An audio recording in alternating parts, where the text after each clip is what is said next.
Contenido de Uninórtico. No olvides suscribirte a nuestro canal.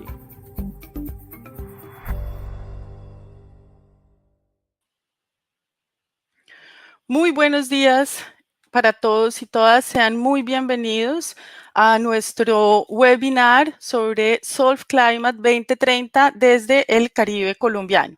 Soy Juanita Aldana, profesora de la Universidad del Norte, y hoy voy a estar moderando este webinar junto con mi compañero José Calet, promotor de los Objetivos de Desarrollo Sostenible.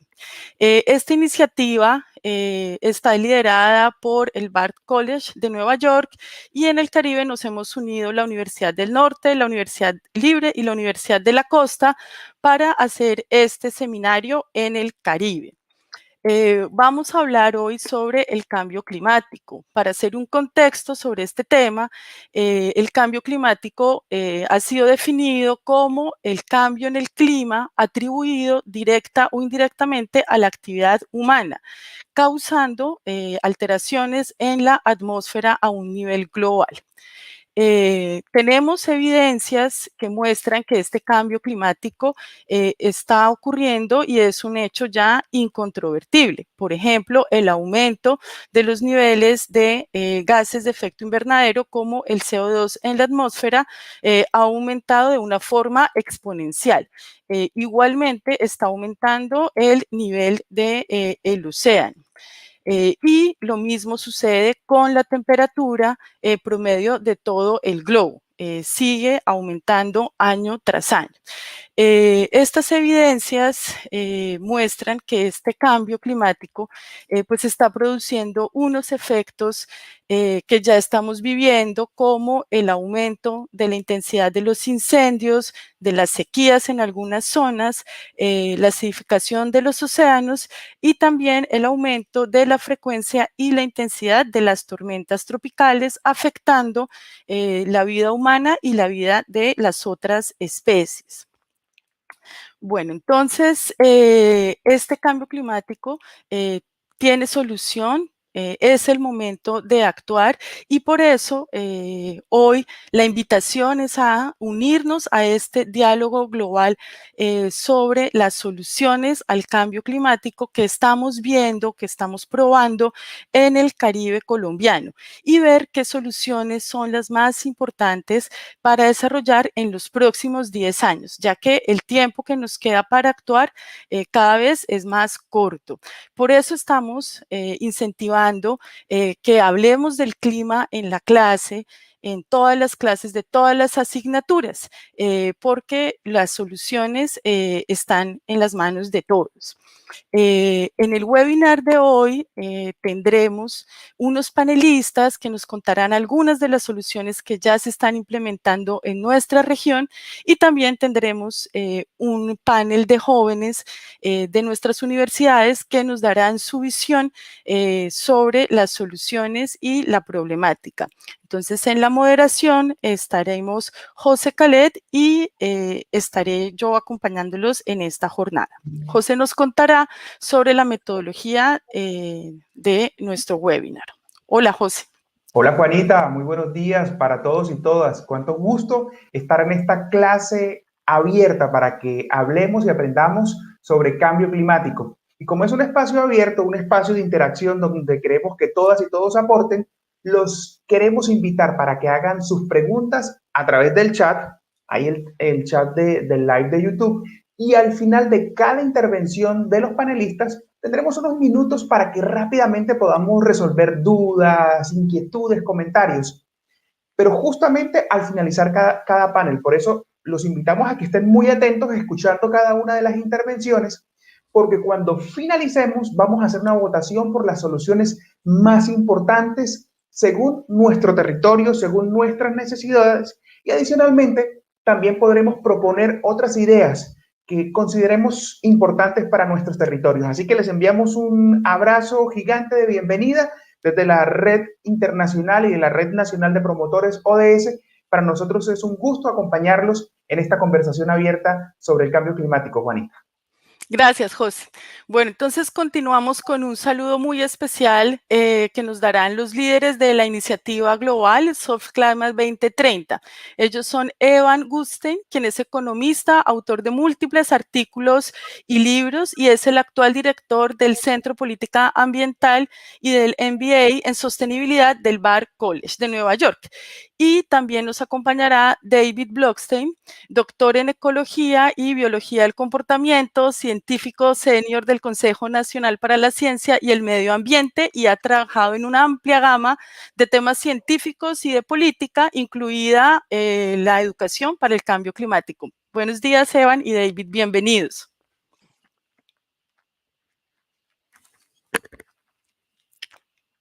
Buenos días. Evan, you're muted.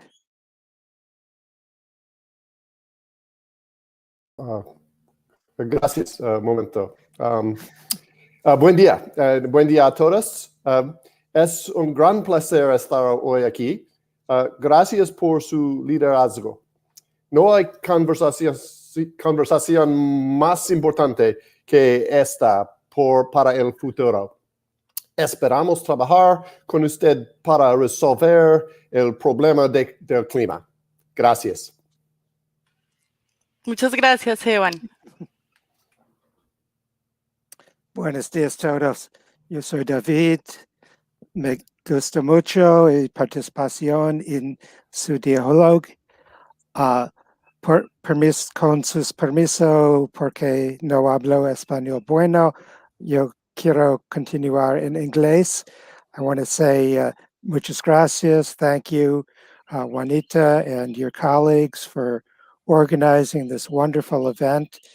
The cooperation of many universities and other organizations in the Colombian coastal region is an example of how we must all work together to solve climate change, to develop our strategies, both to reduce our carbon emissions and to adapt to the climate changes.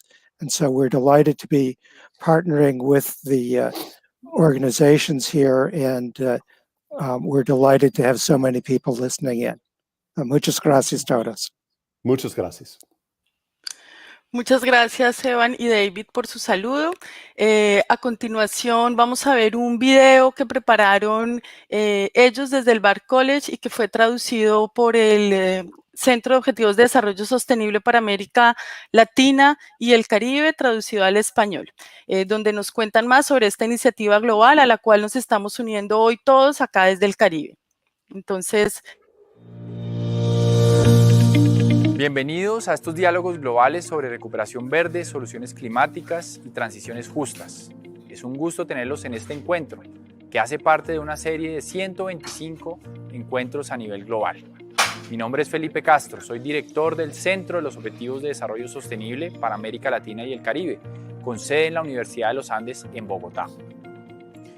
Este año ha sido un gran reto para toda la humanidad. Los impactos del COVID-19 y las medidas que han tomado nuestros gobiernos para frenar la expansión de esta pandemia ha generado un gran dolor humano. Hemos perdido millones de vidas, muchas personas han visto también afectadas sus actividades. El distanciamiento social ha afectado la manera como funcionaban nuestras economías. Hemos perdido muchas oportunidades, hemos dejado de percibir ingresos. Y asimismo hemos visto en riesgo nuestra salud y nuestra vida. Sin embargo, esto ha sacado lo mejor de nuestra humanidad. Hemos visto cómo los trabajadores de primera línea han hecho hasta lo imposible por salvar vidas. Hemos visto cómo a nivel global nos unimos para producir muy rápidamente una vacuna que nos da una luz de esperanza para salir adelante de esta pandemia. Sin embargo, tenemos un problema mayor, el problema climático. En este encuentro global queremos poner el ojo en esta problemática. No se nos puede olvidar que el año pasado fue el segundo año más caliente en toda la historia del planeta. El efecto del cambio climático lo estamos viendo cada vez más fuerte en nuestros mares, en nuestras montañas, en nuestro acceso al agua. Estamos viendo cómo ese aumento de temperaturas está cambiando la manera en cómo desarrollamos nuestras actividades en el planeta. Durante toda esta semana vamos a estar buscando soluciones a esta crisis climática. desde Australia a Kirguistán, de Colombia a Malasia, de Carolina del Sur a Sudáfrica. Estaremos escuchando a expertos locales y jóvenes líderes sobre medidas concretas que nos pueden ayudar a mitigar los impactos del cambio climático. Afortunadamente, hay esperanzas. Vamos a ver soluciones que nos están mostrando la salida. Por ejemplo, China se comprometió a construir una economía neutra en carbono. Los precios de la energía solar y de las baterías siguen cayendo. Hoy en día es más barato producir energía solar y eólica que energía a partir de combustibles fósiles. Asimismo, vemos cómo el sector privado está contribuyendo a esta solución. Empresas como Volvo se comprometieron a tener una flota totalmente eléctrica para 2030. Simultáneamente estamos viendo cómo los movimientos sociales son cada vez más demandantes.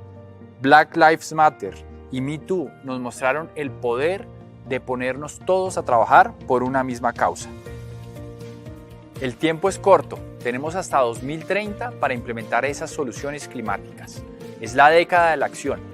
Debemos cumplir con esas ambiciosas metas del Acuerdo de París que acaban de ser renovadas.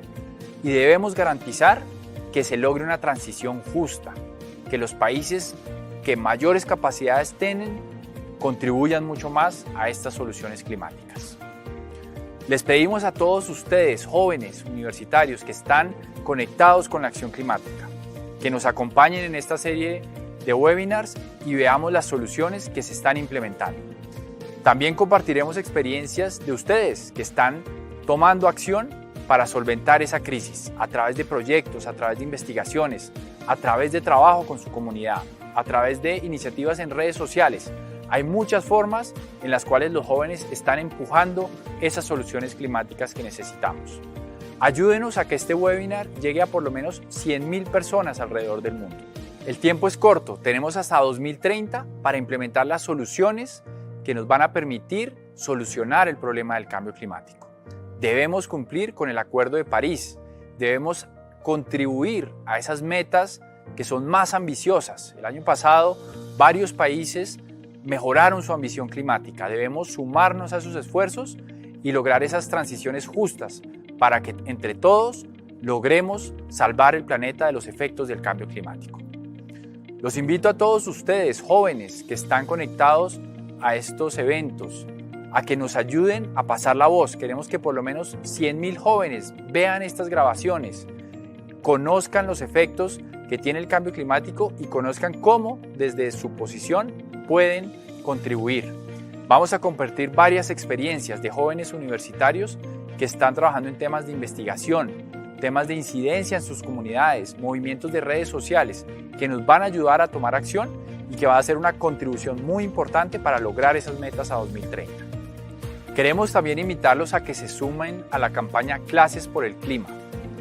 Queremos ver el cambio climático en nuestros salones de clases. No importa lo que estemos estudiando, no importa las disciplinas en las cuales nos especialicemos. El cambio climático nos afecta a todos. Tenemos que ver sus elementos sociales, sus elementos económicos. Tenemos que entender la ciencia del clima.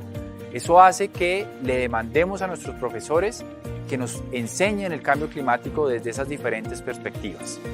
Esperamos que con estos encuentros podamos compartir con antropólogos, sociólogos, economistas, artistas. Podemos analizar cómo estamos enseñando el cambio climático y cómo podemos traducir esto en acciones en nuestro entorno universitario y sobre todo en ustedes, los estudiantes. Muchas gracias por acompañarnos en este proceso.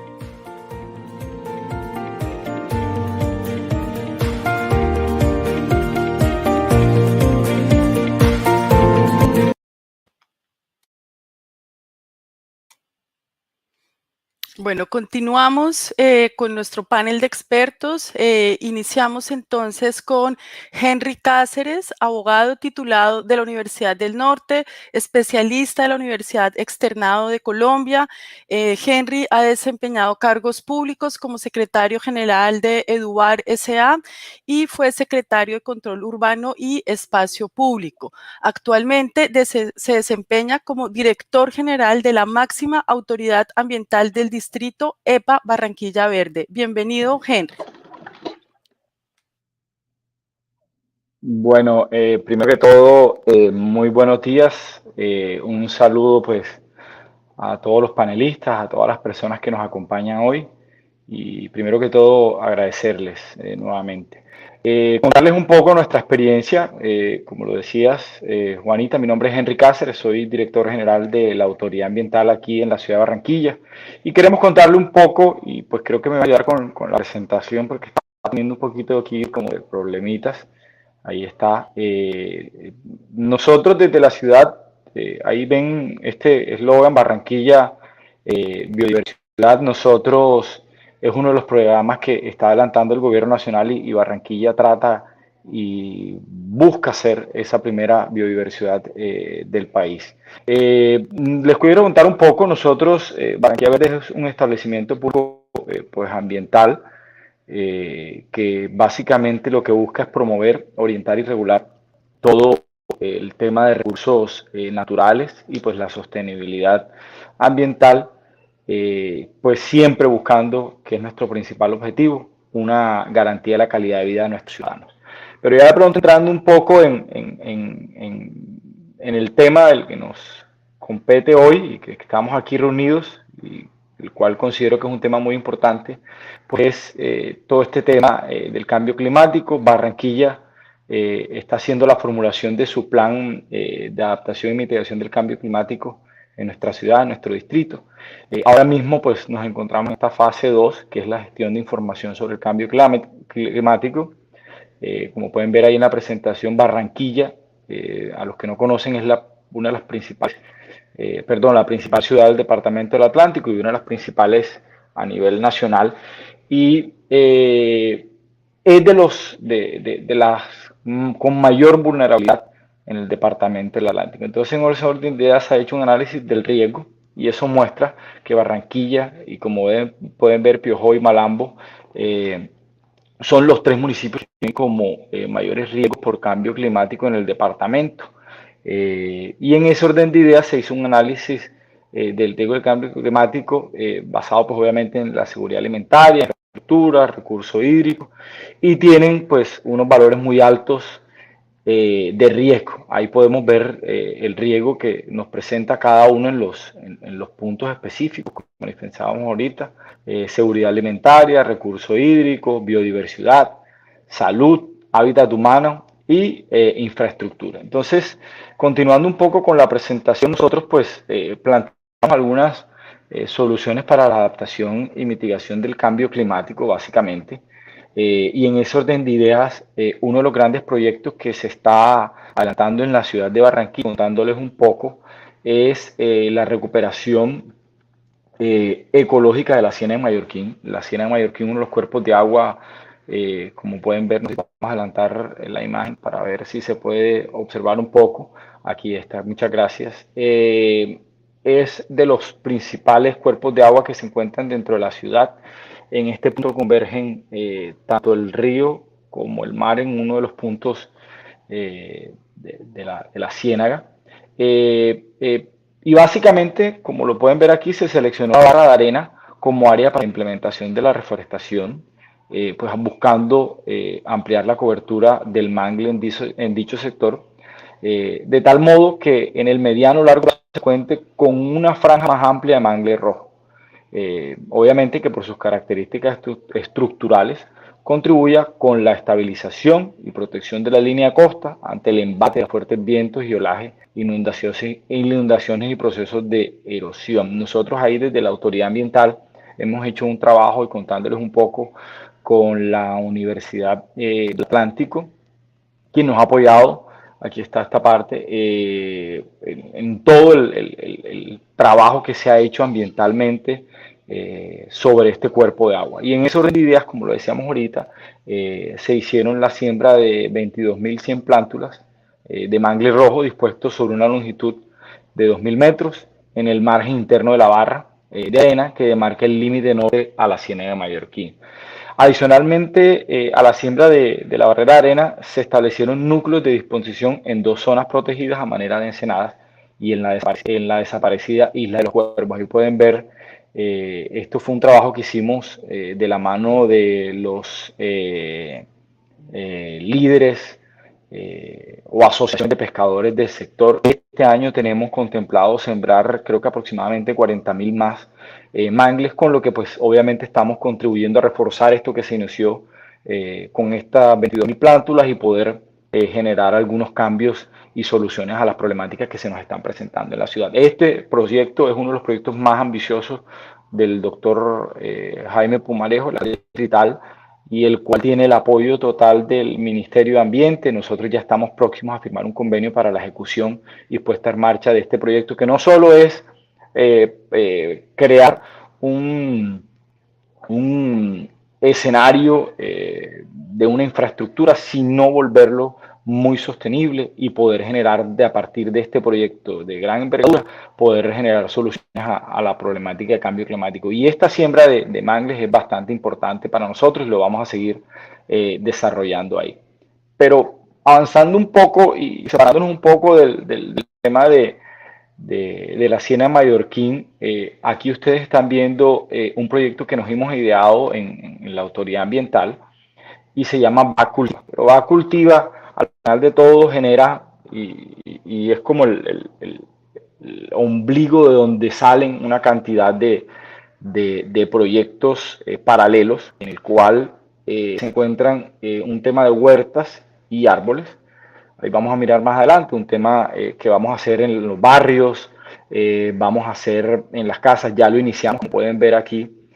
Esto es un proyecto piloto de huertos caseros que iniciamos a finales del año pasado, con los que buscamos atender en primera instancia a las poblaciones más vulnerables de la ciudad, por medio, y ahí hicimos un proceso de dotación, capacitación y monitoreo para cada familia, es decir, nosotros empezamos con un antes, un durante y un después.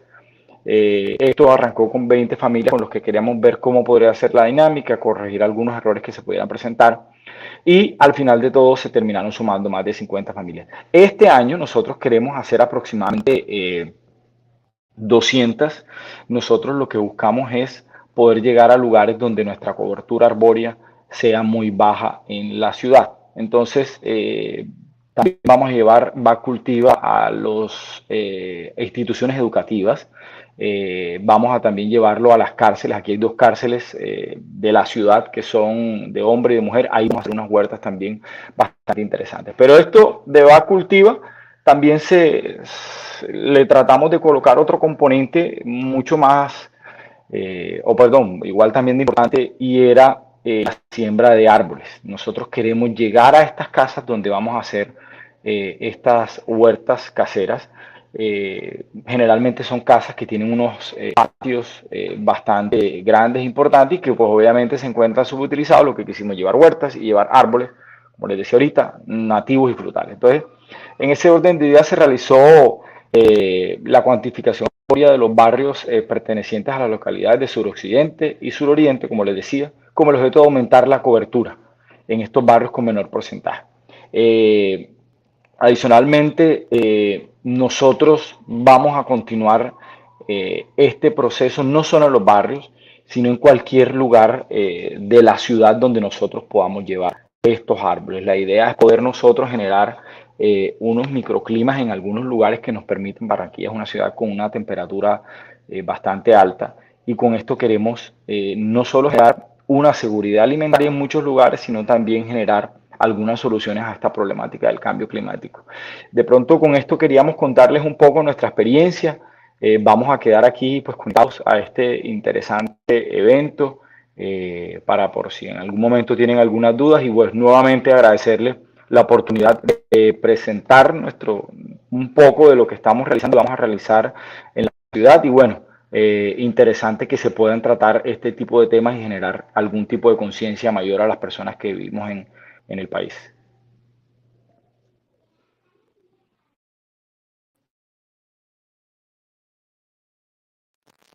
Muchas gracias, Henry, por tu intervención.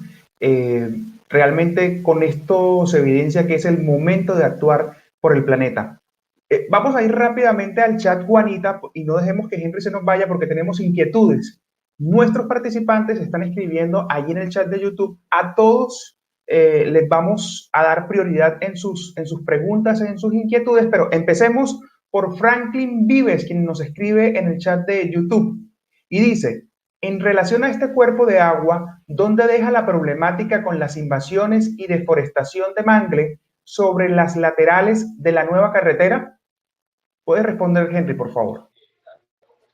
Sí, ahí nosotros estábamos hablando simplemente de lo que era el tema de siembras. Esto es un proceso y un proyecto que implica no solo la participación de la autoridad ambiental, sino de distintas autoridades. En ese orden de ideas nosotros hicimos por solicitud del procurador regional, Carlos Arrieta, un ecobloque en el que buscamos confluyan todos los actores, pero no solo que se vuelvan autoridades independientes y haciendo cada uno su tipo de competencia, aprendiendo su competencia, sino por el contrario, integrar todo eso a una solución integral. Y dentro de la solución integral se encuentran las invasiones. De hecho, nosotros en los próximos días vamos a estar haciendo como un tercer operativo en el cual vamos a estar atacando todas estas invasiones, vamos a colocar y se está estructurando una gerencia de la Ciénaga con el fin de que podamos ejercer unas acciones específicas y con esto pues poder brindar la posibilidad de que el proyecto sea sostenible en el tiempo, no solo ambientalmente, sino que todo este tipo de problemáticas se puedan atacar de una manera directa. Henry, quisiera agregarte algo más y como una pregunta que me parece bastante valiosa que nos trae Sara Michelle Solano, y ella dice que nosotros cómo podemos contribuir a este proyecto. Y no solo dejémoslo ahí, cómo lo puede hacer el sector industrial, cómo lo pueden hacer las empresas, las organizaciones y nosotros los ciudadanos. Yo creo que como todos estos tipos de proyectos tienen unas inversiones importantes del nivel nacional, distrital. Es un proyecto que el presidente de la República le ha dado una directriz a la Dirección Nacional de Planeación, al Ministerio de Ambiente, de poder ejercer y sacar adelante este proyecto. Pero no, estos proyectos en ningún momento van a poder ser viables simplemente por la participación del gobierno, por las inversiones de los gobiernos distritales, por la puesta en marcha de todas estas circunstancias, sino que aquí entra un papel importante y es el de los barranquilleros. Ambientalmente nosotros como barranquilleros tenemos que generar una conciencia ambiental, tener un chip ambiental generalmente y particularmente hay que aceptarlo en nuestra cultura. A veces de pronto hablaría de la ciudad, el tema ambiental viene tomando una gran importancia y el gobierno distrital y el alcalde Jaime Pumarejo, sus grandes proyectos, todos están y giran principalmente en torno al tema ambiental. ¿Qué tiene que hacer el barranquillero? Tratar de generar una cultura ambiental, tratar de generar ese aporte, no exigir ni pretender que solo es porque el Estado haga una obra o contribuya a una obra, sino que nosotros como barranquilleros tomemos una conciencia ambiental. Por eso nosotros desde la Autoridad Ambiental, uno de los proyectos y de los programas más importantes es la educación ambiental. Y en la Ciénaga Ambiental, en la Ciénaga de Mallorquín, disculpa, vamos a llevar mucha educación ambiental a los colegios, hay aproximadamente 3 colegios alrededor, pero como les decía ahorita, la problemática de la Ciénaga de Mallorquín no es solo ambiental, ni del cuerpo de agua, implica un tema de seguridad, implica un tema de invasiones, como preguntaban ahorita la persona Frank que lo decía, pero todo esto hace de que el proyecto se vea de manera integral. Y como autoridad ambiental y como barranquilleros tenemos que contribuir a que eso se dé. ¿Cómo? Pues generando una conciencia ambiental y un comportamiento ambientalmente sostenible. Henry, pues te cuento de a ti y a todos los participantes que este tema ha causado mucha curiosidad de todos los que están interactuando con nosotros. Por eso lo invitamos a usted para que siga leyendo las inquietudes que todos están expresando en el chat de YouTube y vamos a estar respondiendo algunas en el transcurso de esta sesión, pero dejamos esas preguntas para que ustedes como autoridad las lleven a reflexión y por qué no encuentren allí oportunidades para mejorar esta acción importantísima en el Caribe colombiano. Juanita, continuamos. Gracias, José. Bueno, entonces continuando con nuestra programación, tenemos en el panel a Jimena Boorques. Ella es bióloga marina con una maestría en ciencias en manejo de recursos marinos y un doctorado en ciencias marinas. Sus líneas de investigación son la vulnerabilidad de los ecosistemas, la variabilidad morfológica, la plasticidad fenotípica y bioprospección de recursos marinos. Actualmente, Jimena es coordinadora de los programas de maestría en biotecnología y microbiología molecular de la Universidad Libre Seccional Barranquilla y también es docente catedrática de la Universidad del Norte. Buenos días, Jimena, bienvenida. Buenos días, Juanita, buenos días a todos. Pues es un placer para mí estar acá. Es un placer además hacer parte de este equipo organizador de esta iniciativa que nos genera mucha expectativa y estamos muy emocionados con todo el proceso. Así que pues muchas gracias por hacer a todos, gracias por hacer parte de esto. Yo quiero contarles un poquito sobre alternativas productivas basadas en carbono azul. Y es básicamente un tema muy llamativo y que está pegando mucho ahorita con el tema del cambio climático justamente por lo que implica el carbono azul. Entonces vamos a ponernos un poquito en contexto. ¿Qué es el carbono azul? El carbono azul lo conocemos como aquel carbono que se almacena naturalmente en los ecosistemas marinos y costeros. Ecosistemas como por ejemplo las praderas de pastos marinos, los marismas, los manglares y las macroalgas, digamos que han sido considerados ecosistemas que secuestran más carbón por unidad de área que los bosques terrestres. Y esto implica que tienen un rol muy importante en la mitigación y en el cambio climático. Las macroalgas, les pongo aquí un elefantico blanco porque es como el elefante blanco dentro del cuartico del carbono azul, así lo han llamado incluso en algunos artículos, porque todavía no se reconoce la importancia de ellas, no son reconocidas a nivel internacional dentro del grupo de ecosistemas de carbono azul, pero más adelante vamos a ver por qué sí, definitivamente son parte de este gran grupo y por qué ayudan en el proceso de mitigación. ¿Cómo es este proceso de mitigación de cambio climático por parte del carbono azul? Bueno, nosotros sabemos que los bosques, o sea, nosotros sabemos que hay un ciclo que se llama el ciclo del carbono, donde, pues, por supuesto, todos los organismos hacemos parte, los seres vivos, animales, vegetales, hacemos parte importante de este ciclo. Nosotros nomás con la respiración estamos emitiendo dióxido de carbono, nuestros carros, nuestras industrias estamos emitiendo dióxido de carbono. Las plantas, ellas por medio de los procesos de fotosíntesis van a absorber este dióxido de carbono y ellas lo generan, entre otras cosas, oxígeno. Entonces las plantas a nivel mundial juegan un rol importantísimo en solucionar un poquito o en mitigar la cantidad de dióxido de carbono que tenemos disponible en la atmósfera.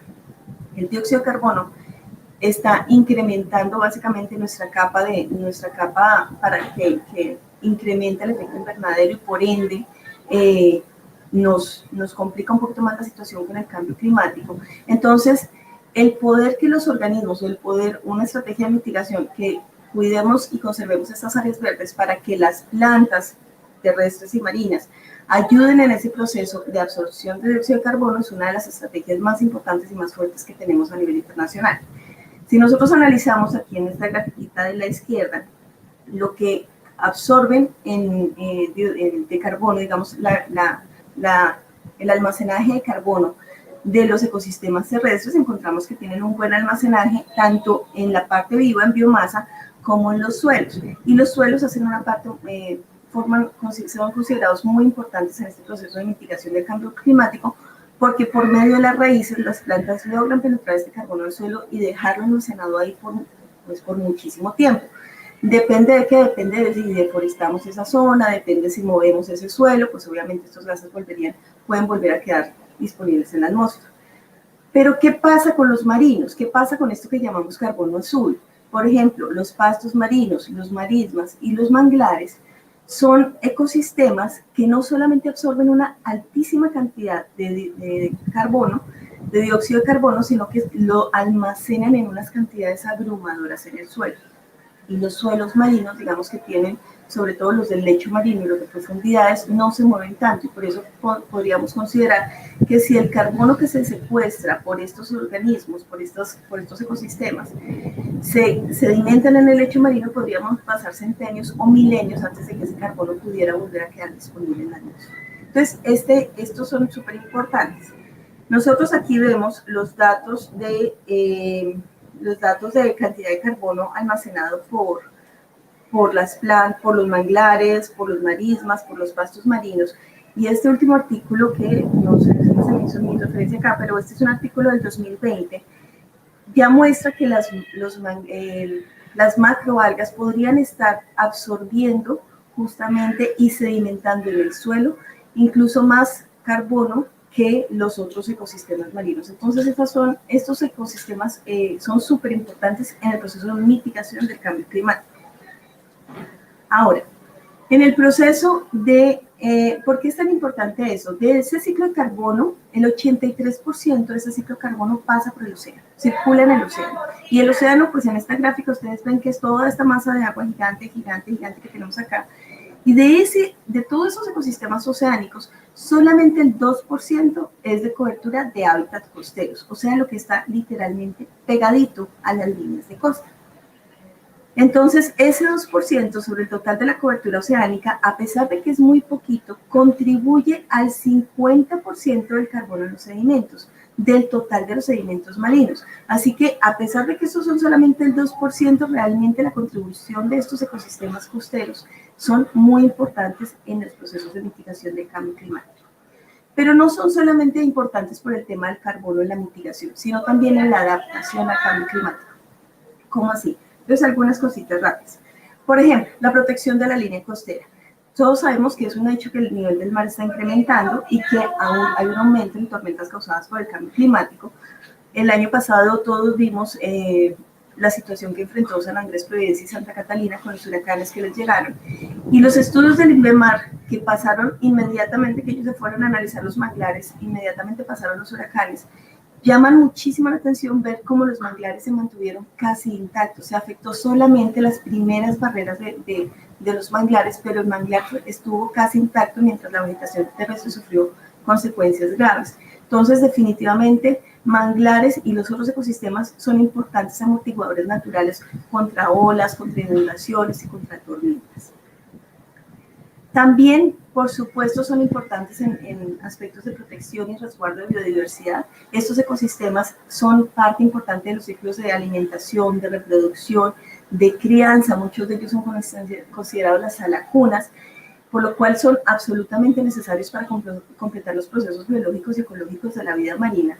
Y no solamente eso, sino que también, por supuesto, si protegemos nuestra vida marina, también protegemos nuestra seguridad alimentaria, porque nuestra región depende en gran medida de la pesca.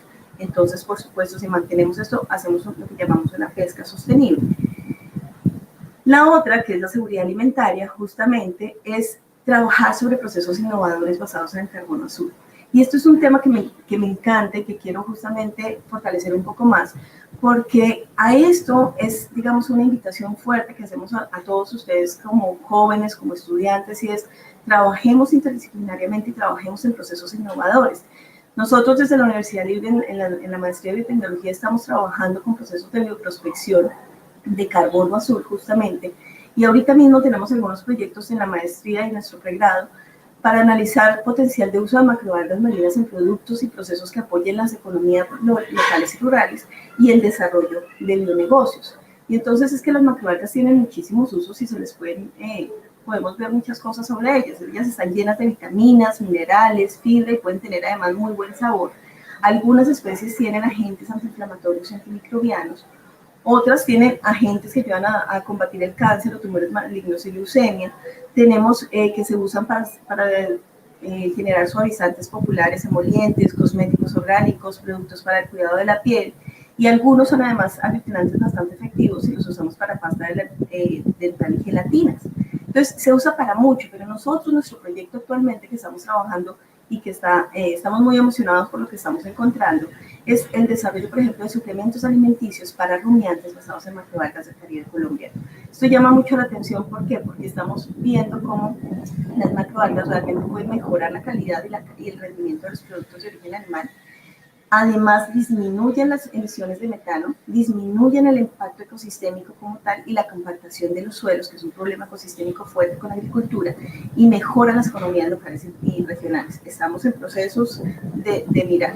Entonces, ese es un tema muy bonito que yo, digamos que ese es uno de los puntos en los que más invito a las personas a que innovemos, a que empecemos a trabajar en equipo. No se requiere ser biólogo, no se requiere ser químico, no se requiere puede ser ingeniero, puede ser desde el área que se puede innovar y se puede empezar a trabajar en función de usar nuestros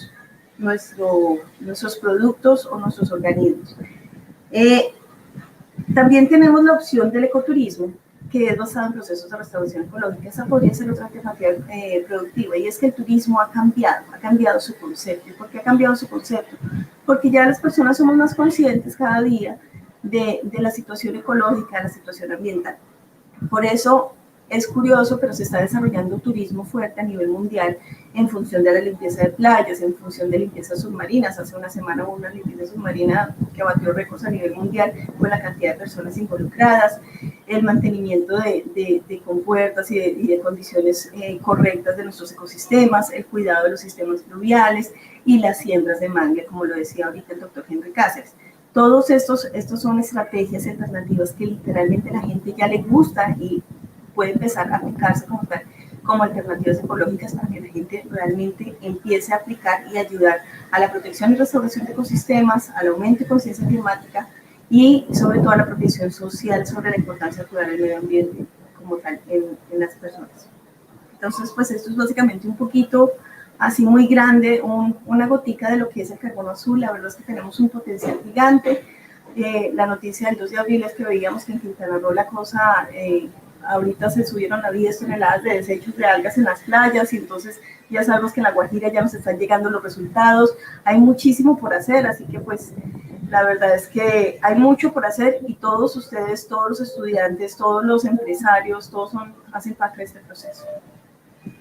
Jimena, excelente presentación y creo que nos has dejado a todos con mucha inquietud. Estoy muy seguro que a partir de esta intervención todos vamos a investigar, a leer sobre carbono azul. Y por eso inmediatamente abrimos nuestro chat de preguntas allí en el canal de YouTube para que ustedes formulen las inquietudes a Jimena y puedan aclarar o ampliar un poco los conceptos que Jimena hoy nos ha presentado. Entonces, vamos rápidamente por aquí al chat a ver qué encontramos. Hay varias inquietudes, Jimena, y empecemos por la siguiente pregunta.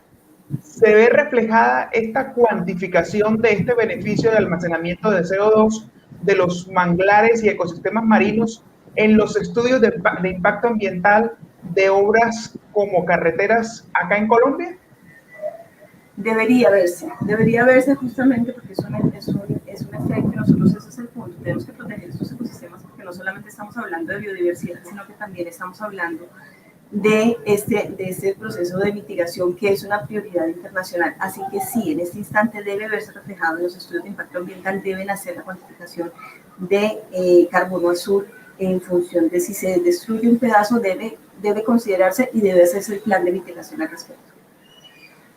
Oye, Jimena, una pregunta bastante interesante. ¿Hay alguna empresa del Caribe colombiano actualmente desarrollando productos con fines de comercio basado en carbono azul? ¿O solo estamos hablando a nivel académico? Nos preguntan. No, nosotros trabajamos con empresas y sí tenemos varias empresas. Ahorita, por el tema de las macroalgas específicamente, nosotros que estamos trabajando en la parte de rumiantes, ya hay varias empresas interesadas y con las que nos estamos articulando al respecto, sobre todo en la parte de la parte agrícola y los que producen leche y carne. Ellos están muy interesados y estamos trabajando de la mano con ellos, pero pues obviamente es un proceso que vamos adelantando poco a poco. Pero hay más procesos en La Guajira. Ellos ya han implementado procesos de cultivos de macroalgas también para eso, así que digamos que sí hay empresas, todavía no estamos tan fuertes y la verdad es que ese es el punto, podemos fortalecer mucho más porque tenemos un potencial gigante en el Caribe colombiano y ese es el punto, apuntémosle al Caribe y apuntémosle a trabajar en este tema. Jimena, como estás respondiendo tan puntual y tan rápido, aprovecho una tercera pregunta, ¿te parece? Adelante, perfecto. Vamos rápidamente. Emanuel Consuegra Castellanos nos pregunta, ¿la contaminación de las fuentes hídricas impedirán la absorción del carbono azul? Y con esta cerramos. La contaminación de las fuentes hídricas, claro que sí, claro que sí. La contaminación de manera general nos afecta a los ecosistemas y el afectar a los ecosistemas, por supuesto, va a afectar la absorción de estos. Ese es uno de los más grandes problemas. Estos ecosistemas se están acabando y se están viendo afectados por muchísimas cosas. Si tú te fijas, la misma Ciénaga de Mallorquín, hemos visto un retroceso fuerte en algunas zonas de la ciénaga justamente por la contaminación, por la falta de agua dulce. Tenemos ecosistemas que se afectan muchísimo y si el ecosistema se nos afecta la absorción de dióxido de carbono. Pero más que eso, realmente es que esto es un problema que esto es una solución que se puede convertir en problema si no somos muy cuidadosos. La deforestación, el quebrar un pedazo de manglar, el mover el suelo, lo único que estamos haciendo, si se muere un pedacito de estos ecosistemas, este dióxido de carbono que había sido almacenado va a volver a quedar disponible. Así que en vez de solucionarlo, estamos incrementando el problema. Por eso es absolutamente necesario cuidar y conservar estos ecosistemas. Jimena, queremos invitarte para que respondas allí en el chat a Natalie, a Yolanda, a Esther. Bueno, tenemos muchas inquietudes. El carbono azul ha despertado la curiosidad de todos. Muchas gracias. Qué maravilla, esa era la idea. Juanita. Muchas gracias, Jimena, por tu interesante intervención. Continuamos con el profesor Antonio Bula, quien es profesor e investigador del Departamento de Ingeniería de la Universidad del Norte. Antonio tiene una maestría y un doctorado en Ingeniería Mecánica de la Universidad del Sur de la Florida y realiza investigación en temas relacionados con energía solar térmica, con valoración energética de residuos, entre muchas otras cosas. Un gusto tenerte acá, Antonio. Buenos días. Muy buenos días, Juanita, ¿cómo estás? Creo que iniciaré entonces de una vez, como dije ayer, con mis conteos de 10 minutos hacia atrás y de una vez con mi presentación. Primero que todo, muchas gracias por la invitación y estaba notando a partir de las preguntas que estaban haciendo que una de las cosas que más interesaba puede ser es, ¿y yo qué puedo hacer? Bueno, vamos a ver precisamente algo de qué es lo que yo puedo hacer directamente. Nosotros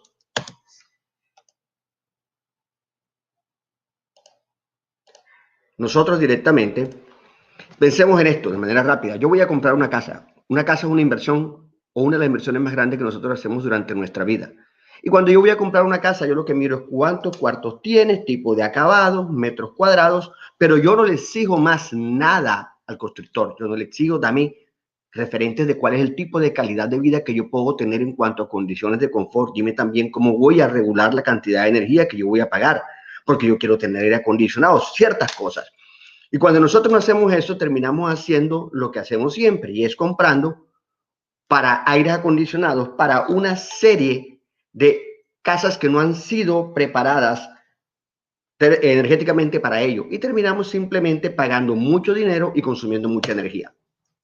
Existe una teoría que se llama, unos tipos de edificios que se llaman los Zero Energy Building o los ZEM, que lo que buscan precisamente son dos cosas. Uno, reducir la cantidad de energía que se requiere para la operación y también al mismo tiempo hacer que esas edificaciones no solamente sean energéticamente eficientes, sino que también sean cómodas para las personas que las habitan.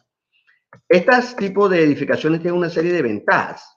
Obviamente reducen las emisiones de CO2 y yo estoy reduciendo la cantidad de energía que consumo. Dependo o reduzco la dependencia de energía nuclear o cualquier otro tipo de energía. Esto fue inicialmente pensado para los países europeos y Estados Unidos. Reduzco importación de combustibles. Alguien va a decir, nosotros tenemos combustible de sobra. No, Colombia está importando hace rato gas natural licuado. Reduzco el uso de energía combustibles fósiles. Entonces, eso me permite a mí tener, a través de este tipo de edificaciones, una edificación que va a ser va a ser energéticamente eficiente y también voy a tener algunos niveles de comodidad muchísimo mejores. Entonces me permite precisamente tener una edificación que me permita balancear entre conservación y uso de energía. Y en general, yo lo que busco es lo que decía, minimizar todos los usos de energía, así sean energías renovables. Ventajas, obviamente, las que aparecen allí. Voy a tener una edificación que va a ser más cómoda, voy a tener una edificación que es más económica en cuanto a su operación, va a ser un poco más costosa, sí es cierto, en el costo inicial, pero no es mucho, y al final esa edificación va a ser mucho más fácil de vender, dado que yo te estoy garantizando condiciones de operación. Ahora, ¿cómo se aplican estas prácticas? Simplemente pensemos en algo. Voy a colocarles aquí algo rápidamente, sin entrar en detalles de aire acondicionado. Un aire acondicionado controla dos cosas, temperatura y humedad principalmente. Entonces yo, para poder sentirme cómodo, yo no dependo de la temperatura del aire, dependo de algo que se llama la temperatura media radiante, que es la temperatura de todo lo que me circunda.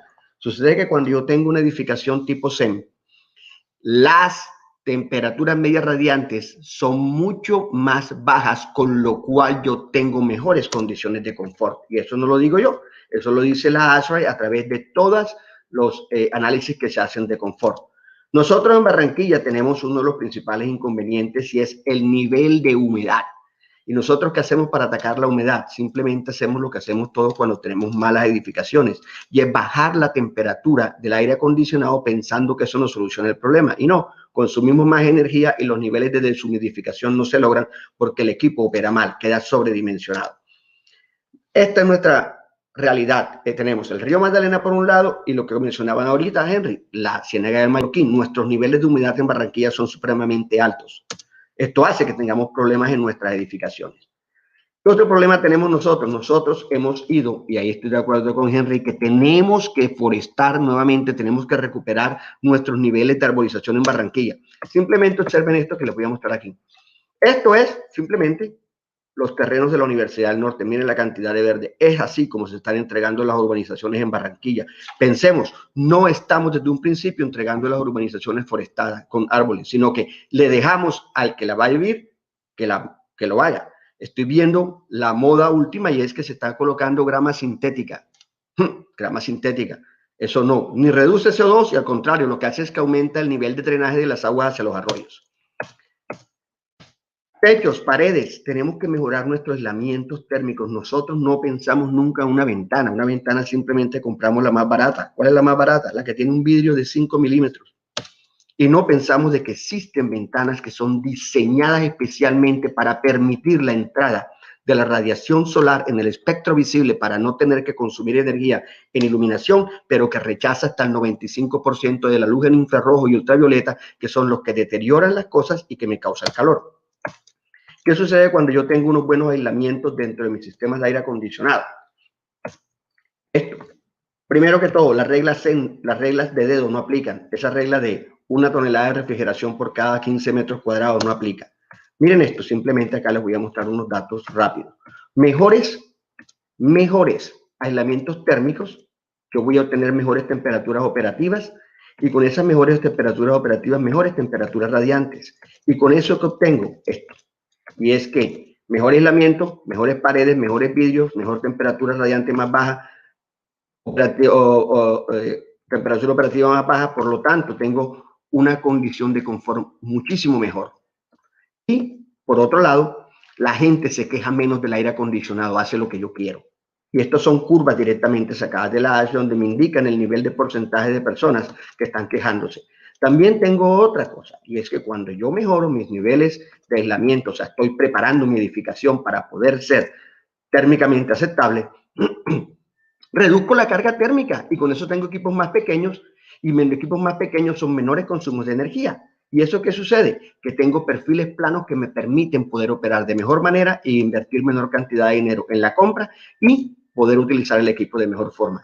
Simplemente de manera rápida, porque las personas siempre preguntan, ¿y eso cuánto me cuesta? Hay algo que se llama el Season Efficiency Energy Ratio, que está colocado dentro de las etiquetas de los equipos. Nosotros que tenemos que aprender a leerlas. Simplemente les muestro un dato aquí rápidamente. Si ustedes compran un equipo que tiene un SER de año para la edificación de 104 metros cuadrados, utilizándolo 8 horas al día, común y silvestre, ustedes requerirían 5 toneladas de refrigeración y gastarían alrededor de 3.800.000 pesos al año en la operación. Si compran un mejor equipo con un SR de 22, gastarían 2.061.000 pesos. Si a la edificación la preparan térmicamente y compran el mismo equipo de 12, miren, bajaron a 2.200.000. Y si tienen una edificación CEN con un sistema de aire acondicionado de alta eficiencia, 1.237.000 pesos para tener un aire acondicionado funcionando 8 horas en una casa de 104 metros cuadrados. Por último, paneles fotovoltaicos. Nuestros paneles fotovoltaicos en Barranquilla funcionan un poco mal debido a que un panel fotovoltaico, su eficiencia se disminuye aproximadamente un 0.5% por cada grado centígrado por encima de 25. Quiere decir que nuestros paneles fotovoltaicos siempre van a trabajar con una eficiencia más baja de la que aparece en sus tablas. Y no hay nada que hacer, porque la temperatura en Barranquilla solamente baja por la noche y por la noche el panel no funciona. Esto es como el deber ser. Yo debo tener cálculos o datos de cómo es la climatología. Cada vez que está sumiendo el clima, aumentando la temperatura mundial, mis paneles van a estar operando aún peor. Pero miren que si yo puedo lograr tener unos buenos sistemas, en Barranquilla aproximadamente para el mes de febrero, uno está recuperando aproximadamente, esto que aparece aquí, 0.7 kilovatios hora por metro cuadrado día. Miren esto. Estos son datos reales sacados de una empresa que vende equipos. No estoy haciendo propaganda, sino simplemente para decirles, esto lo bajé ayer. Si yo tengo un edificio o una casa de 104 metros cuadrados que no es tipo SEM y utiliza un equipo SR de 12, miren, yo me gasto en paneles fotovoltaicos, necesitaría invertir 64 millones. Paneles, baterías y todo. Si yo tengo una batería, un equipo SEM, un edificio SEM con un equipo de alta eficiencia, esto es lo que me toca invertir. Palabras más, palabras menos. Yo personalmente, alguien dice, ¿qué puedo hacer? Ojo, no es solamente que yo me vuelva verde, que yo quiero ser sostenible, es que financieramente y económicamente se puede ser sostenible si nosotros empezamos a utilizar las tecnologías de manera adecuada. Nosotros podemos llegar a tener ese tipo de características, pero nosotros tenemos que empezar a exigir desde la construcción que la construcción sea sostenible. Me quedan 10 segundos y con esto terminé. Rápidamente, un edificio SEM con un equipo de altas prestaciones en cuanto a su uso de la energía, ese es mi reloj, puede lograr mantenerse con sistemas fotovoltaicos y ser financieramente rentables. Con eso termino mi presentación. Gracias. Fui lo bastante rápido para hacerlo en 10 minutos. Por favor, pregunta. Antonio, muchas gracias. Habilitemos entonces el chat, que sean nuestros participantes los que pregunten. Entonces, vamos a abrir inmediatamente. Ustedes pueden formular sus inquietudes al doctor Antonio José Bula allí en el chat de YouTube y lo habilitamos de una. Ya tenemos la primera pregunta, ¿cierto? Nos llega una pregunta de Franklin Vives. ¿Existe alguna legislación que no solo sea el cliente quien exija dichas características o obliguen a las constructoras a tener algún tipo de consideraciones para la preparación térmica de estos nuevos proyectos? ¿Usted qué opina? No existe una reglamentación que está dada a nivel industrial, pero a nivel residencial no, yo no puedo exigir eso. En este momento lo único que hay es a nivel industrial. Y ojo, lo que se está manejando también a nivel de hoteles es tan, y perdonen la palabra, es tan bajo los estándares que lo que se exige es muy lejano a lo que se maneja en Europa. Por ejemplo, en Europa se está pensando en utilizaciones de 40 kilovatios hora metro cuadrado año. Nuestras edificaciones en los hoteles pueden estar, o en otros lados, pueden estar consumiendo alrededor de 200 a 250 kilovatios hora metro cuadrado año. Estamos totalmente lejos. Quiere decir que nuestra legislación o lo que existe todavía, no, así lo apliques, todavía no logramos ser verdes. La única forma de hacerlo es ser nosotros mucho más agresivos. Y ojo, simplemente, si a mí me toca hacerlo, pasa que no me dio tiempo de explicarlo acá, si a ti te toca hacer la inversión, si tú estás comprando una casa nueva o una casa de segunda, por decirlo así, una casa usada, ¿qué puedes hacer? Dentro de los costos, cuando tú haces la financiación con el banco, puedes colocar los costos de hacer todo el aislamiento térmico. El aislamiento térmico te dura alrededor de 20 años. Quiere decir que tienes 20 años para hacer la amortización de lo que tú le estás pagando al banco. Quiere decir que te sale rentable. Si a ti te toca sacar la pata del bolsillo, te vas a demorar un poco en recuperar la inversión. Pero en este momento la legislación no exige que haya algún tipo de características energéticas hacia las edificaciones para uso residencial. Nos pregunta Karen Pertús. ¿Hay proyectos de norma que soliciten la integración de estas metodologías constructivas o en estos momentos es sencillamente voluntario? Se está trabajando la Asociación Colombiana de Aire Acondicionado ACAIRE, que está siendo liderada precisamente por un ingeniero propio de la costa, Roberto Danetra. Ellos ya tienen presentado y se está haciendo eso para lograr que haya un movimiento hacia exigir que desde la construcción yo pueda tener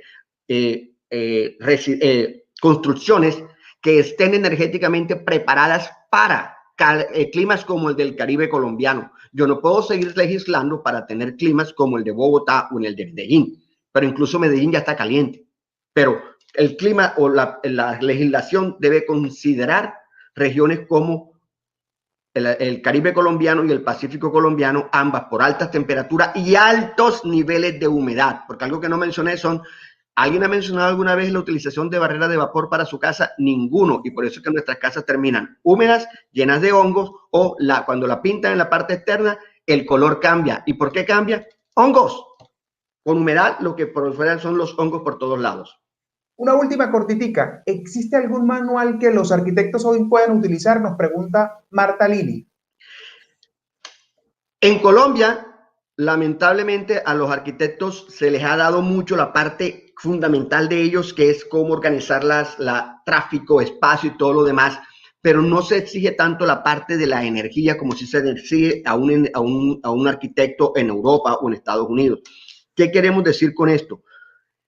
Hay formas de poder lograrlo y a nivel de arquitectura es donde está la parte principal. ¿Por qué? Porque si yo como arquitecto preparo la propuesta, las propuestas que tienen los arquitectos son seguidas casi que al pie de la letra.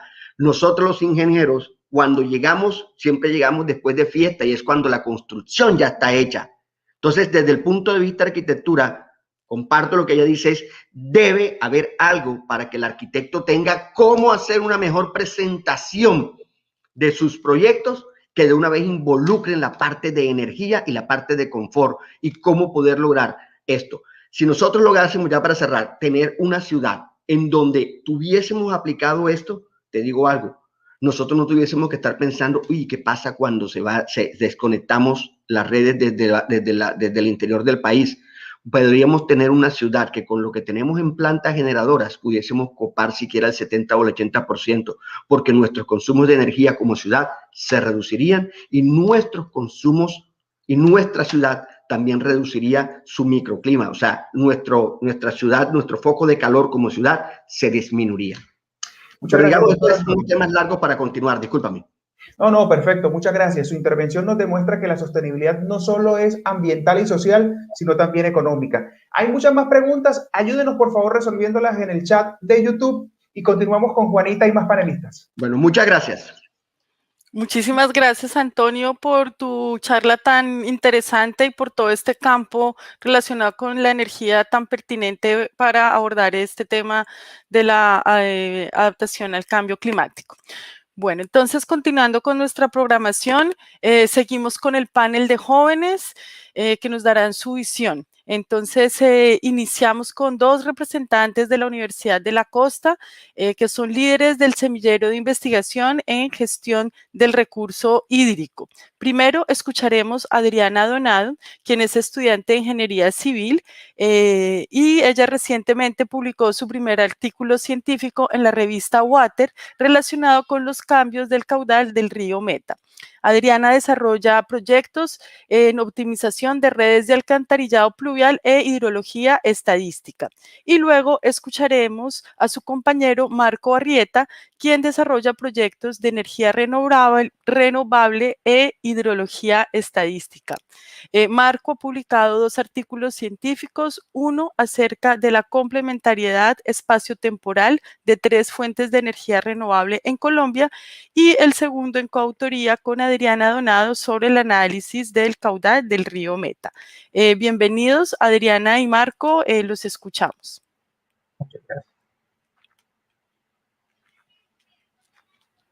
Adriana, prende tu micrófono. Buenos días. Primero que todo, muchas gracias por el espacio. Mi nombre es Adriana Donado y a mí me gustaría hablar sobre las soluciones que le podemos dar a la Sierra Nevada de Santa Marta. Resulta que la Sierra Nevada siempre nos la venden como esta idea de que es un lugar perfecto, donde todo es naturaleza, donde predomina la paz, se viven vidas muy exóticas, pero la sierra, teniendo una configuración geológica única y siendo considerada como una de las reservas naturales más irreemplazables del mundo, ya ha perdido el 91% de su masa glaciar y sigue en deterioro, lo cual dificulta mucho superar el cambio climático. Pero ¿qué es lo que pasa en la sierra? Resulta que en la sierra se aplican muchas economías extractivas. Entre esas está el cultivo de la coca, tanto legal como ilegal, la extracción del oro, la extracción de carbón, y se promueven proyectos de infraestructura como son los puertos de carbón, las hidroeléctricas y la construcción de centros hoteleros dentro de las reservas naturales. Todo esto lo que hace es promover contaminación del aire, deforestación, contaminación del agua y contribuye al cambio climático. Esto puede estar ocurriendo porque las políticas ambientales existentes a veces son un poco flexibles. Por ejemplo, antes las licencias ambientales duraban 165 días hábiles, ahora se dan en 120 días porque instalaron esto de las licencias express para poder agilizar trámites, y en la sierra especialmente está lo que se llama la línea negra, que es un territorio sagrado, un territorio que antes de hacer este tipo de proyectos se debe consultar a las comunidades que viven en ella si se pueden hacer o no. Y también hay un tema que ya es más relacionado con un poco de racismo y exclusión hacia las comunidades indígenas aquí en Colombia. La línea negra que mencioné es esta que vemos acá, esta es la Sierra Nevada, conecta distintos puntos sagrados, son sitios sagrados. Esta línea negra lo que hace es envolver a la sierra y asegura los estándares para que se dé la vida humana en la naturaleza. Esto toca región de Cesar, Guajira y Magdalena, y esta línea negra básicamente se basa en el balance, en que todo lo que tú le quites a la sierra se lo devuelva, se lo des de alguna forma. Pero ¿qué pasa en la sierra?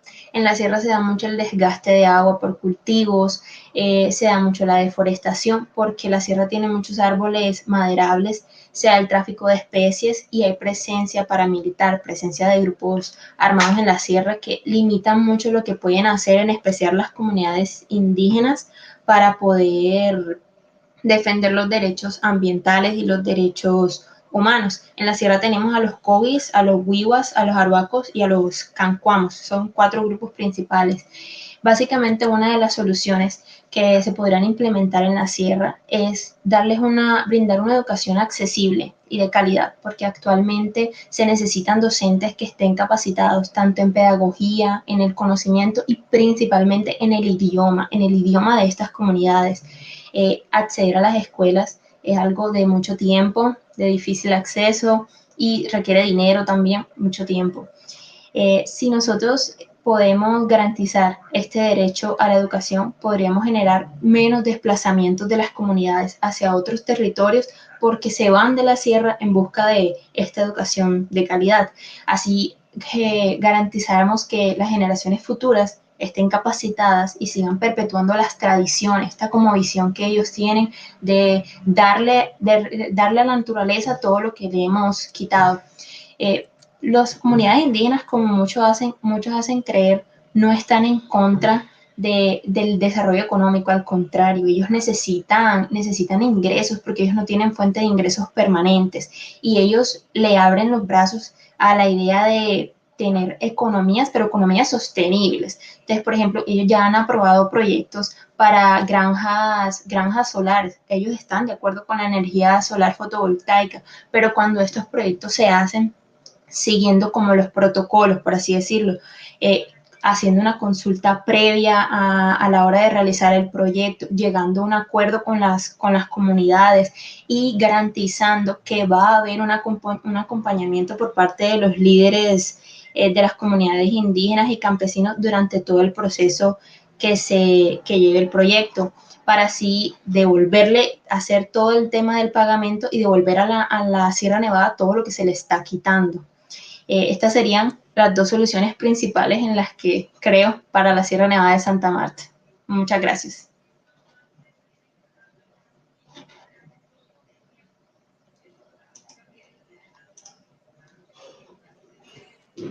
Vale, muy bien, muchas gracias, Adriana. Realmente la Sierra Nevada de Santa Marta es un pulmón y es un valor ecológico que todos debemos proteger, y tu explicación así lo plantea. Oye, Adriana, vamos a abrir un espacio de conversación. ¿Te parece si vamos a YouTube a ver cómo están las preguntas, qué inquietudes hay al respecto, y traigamos una pregunta?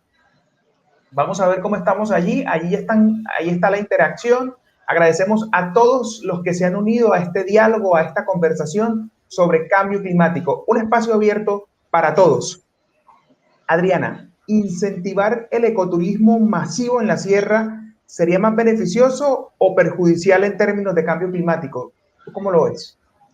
Eso es algo muy bueno, pero si se hace con cuidado, porque, por ejemplo, ahora mismo quieren construir en la Sierra Nevada, hay un pleito de uno de los hoteles que quieren construir, pero lo quieren construir dentro de la Reserva Natural del Parque Tayrona. Ese es el problema, que se quiere hacer un ecoturismo, pero es un ecoturismo muy invasivo, que evita que las comunidades indígenas mantengan el balance, por así decirlo. Porque, por ejemplo, se hacen los hoteles y estás deforestando y estás cambiando todo el sistema que hay en la sierra, pero no te estás comprometiendo a, listo, tantas hectáreas se deforestaron, vamos a hacer un programa de reforestación en la sierra. Ese es el problema. Bueno, hay una problemática interesante allí que todos tenemos que abordar y somos responsables de ello. Cuando voy a la Sierra Nevada, si me invitan como turista, ¿cuál debe ser mi compromiso? ¿Cuál debe ser mi responsabilidad en esa visita turística?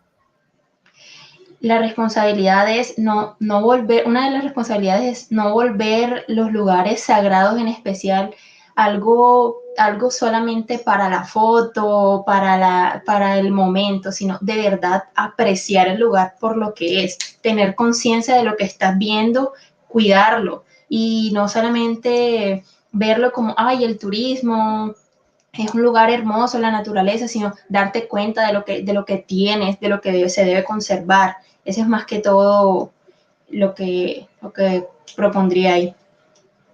Muchísimas gracias, Adriana. Saludemos entonces a Marco y le damos espacio para que él haga su intervención. Marco, adelante. Marco, bueno, no estamos escuchando a Marco, sin embargo, queremos invitarles de nuevo, Juanita, a todos nuestros asistentes, a los invitados a esta conversación abierta, para que sigan extendiendo sus preguntas, para que nos envíen sus aportes, porque queremos motivarlos a todos a establecer un diálogo conjunto, un diálogo global en torno al calentamiento del planeta. Y es por ello que surge este espacio de soluciones para el clima, y las estamos proyectando al año 2030, Juanita.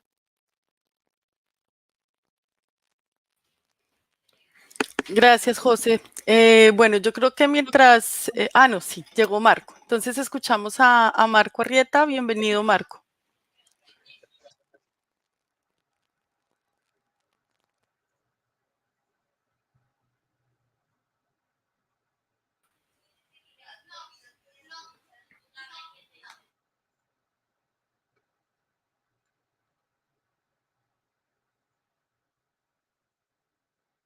¿Se ve bien la presentación? Sí, se ve bien, Marco, adelante. Okay. Buenos días, mi nombre es Marco Rieta y a continuación propondré una solución al cambio climático a través de las energías renovables. Bueno, principalmente para solucionar un problema es necesario conocer cuáles son las causas o cuáles son los elementos que están influyendo en esta problemática. Hoy en día el dióxido de carbono, el metano, el óxido nitroso y los gases fluorados hacen parte de los gases invernaderos. Y según varios estudios realizados principalmente por el IPCC, informan que estos gases están influyendo negativamente en el cambio climático de nuestro planeta. Actualmente lo que es el dióxido de carbono podemos encontrarlo en aquellas fábricas que se dedican a la quema de combustibles fósiles. Por ejemplo, lo que es el gas, lo que es el carbón, lo que es el petróleo, que principalmente se realiza para la obtención de energía. Otro gas presente es el metano, el cual puede dañar lo que realiza el dióxido de carbono, pero 4 veces más peligroso. Lo podemos encontrar en rellenos sanitarios y en algunos animales como la vaca pueden producir hasta un 14% en efecto de los gases invernaderos. El óxido nitroso es otro gas que podemos encontrar en centrales térmicas o en quemas de biomasa. Principalmente se realizan para la obtención de energía que usa el ser humano en la vida cotidiana.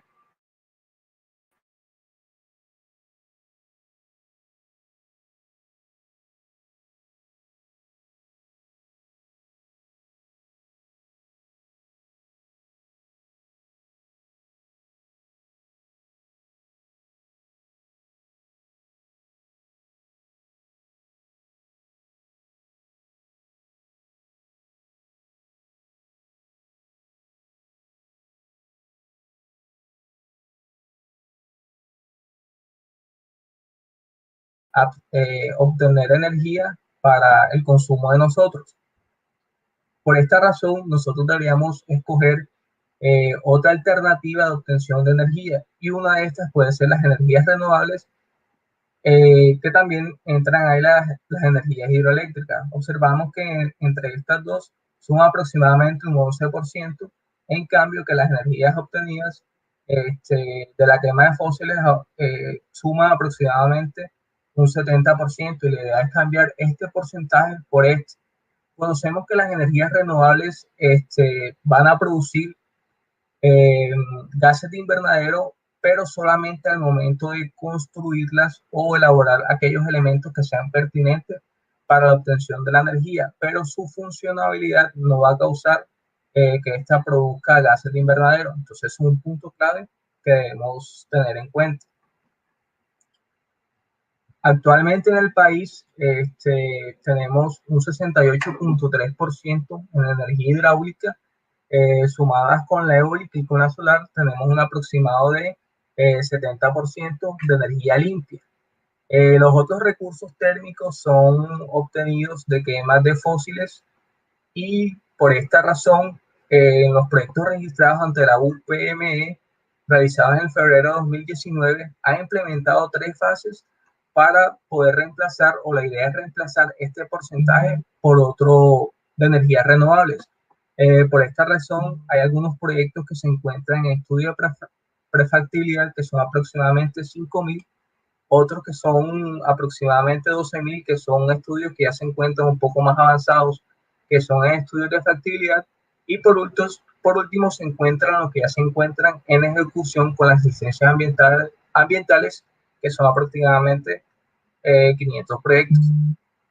Es importante reconocer que Colombia es reconocido por tener varias zonas potenciales.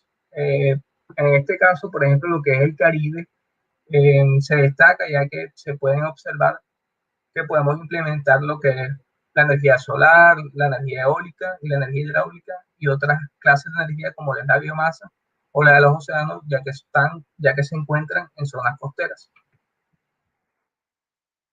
Además, quisiera agregar que en Colombia existen 425 proyectos de energía renovable que tienen un aval en la UPME.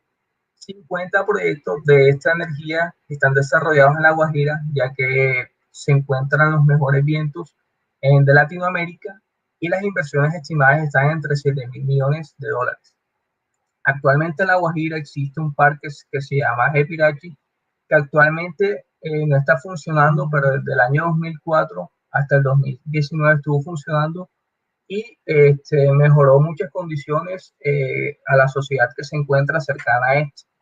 El problema es que con unas nuevas políticas que se realizaron, este parque hay que hacerle algunas modificaciones para que pueda seguir funcionando, y la idea es que en el 2023 lo siga haciendo.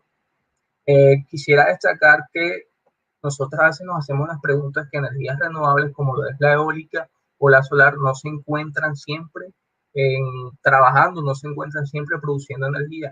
Es por eso que presento esto de centrales hidroeléctricas de bombeo, de las cuales se pueden utilizar principalmente en las costas, por lo que vimos anteriormente, ya que es una central que lo que va a hacer es, cuando estas energías no estén en su mejor capacidad o no estén produciendo la mayor energía, se puede utilizar estas centrales hidroeléctricas de bombeo.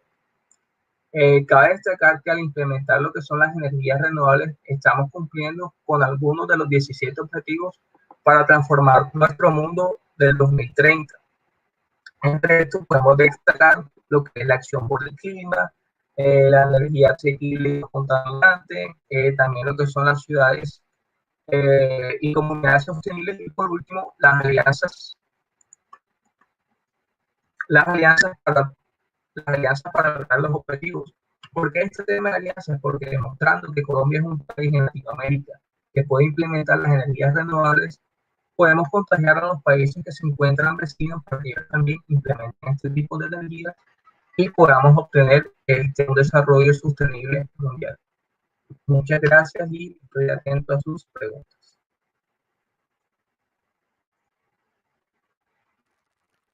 Marco, muchas gracias por tu intervención y por tus aportes. Pues abrimos, por supuesto, el espacio de conversación, abrimos el espacio de preguntas para que todos podamos interactuar y contribuir Y nos escribe Stephanie Caro. ¿Por qué no implementar las energías renovables en toda Colombia o en lugares con mayor contaminación de gases? ¿Tú qué opinas, Marco?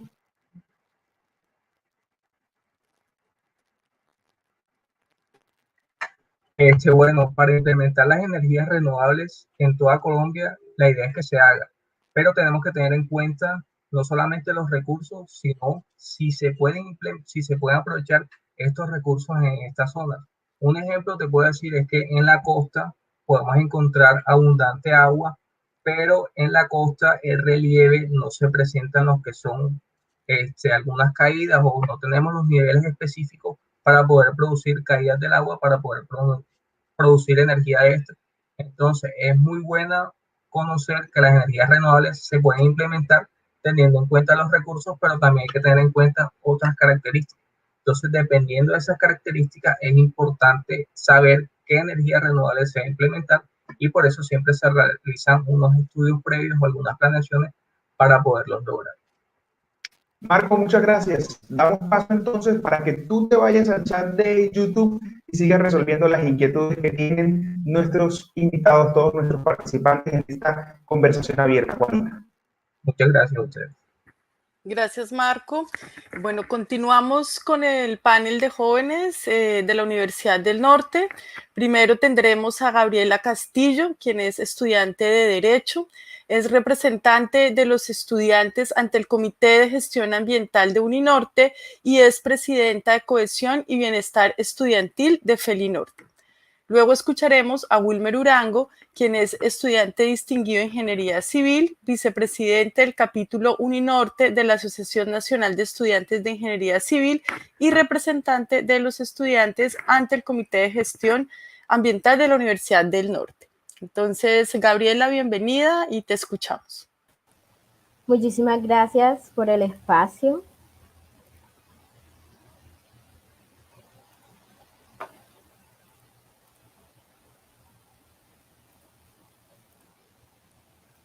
Listo. Bueno,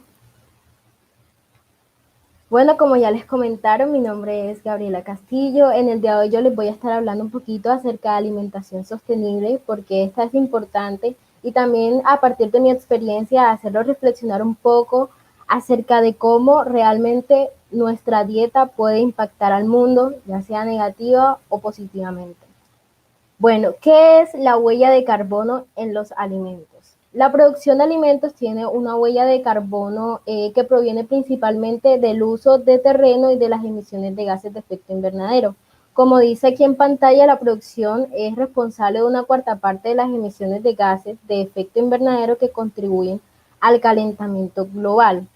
Es por eso que es importante hablar de cifras, específicamente de la agricultura y la ganadería, que son responsables del 25% de las emisiones de gases que producen el calentamiento global. Si nos vamos a la producción de alimentos de origen vegetal, por ejemplo, como vemos en pantalla, hay 4.800 millones de toneladas, y en el caso de los alimentos de origen animal, hay 1.000 millones de toneladas, pero no solamente esa cantidad exorbitante que se produce, sino también toda la cantidad que se desperdicia.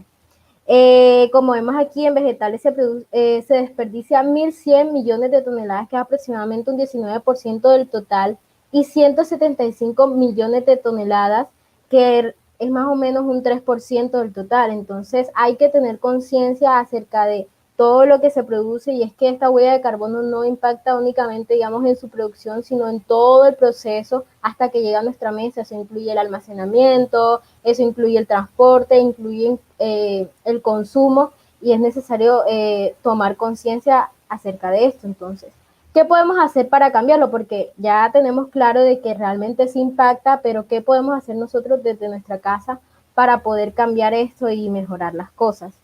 Bueno, aquí les dejo esta frase que dice: quería cambiar el mundo, pero he descubierto que lo único que uno puede estar seguro de cambiar es a uno mismo.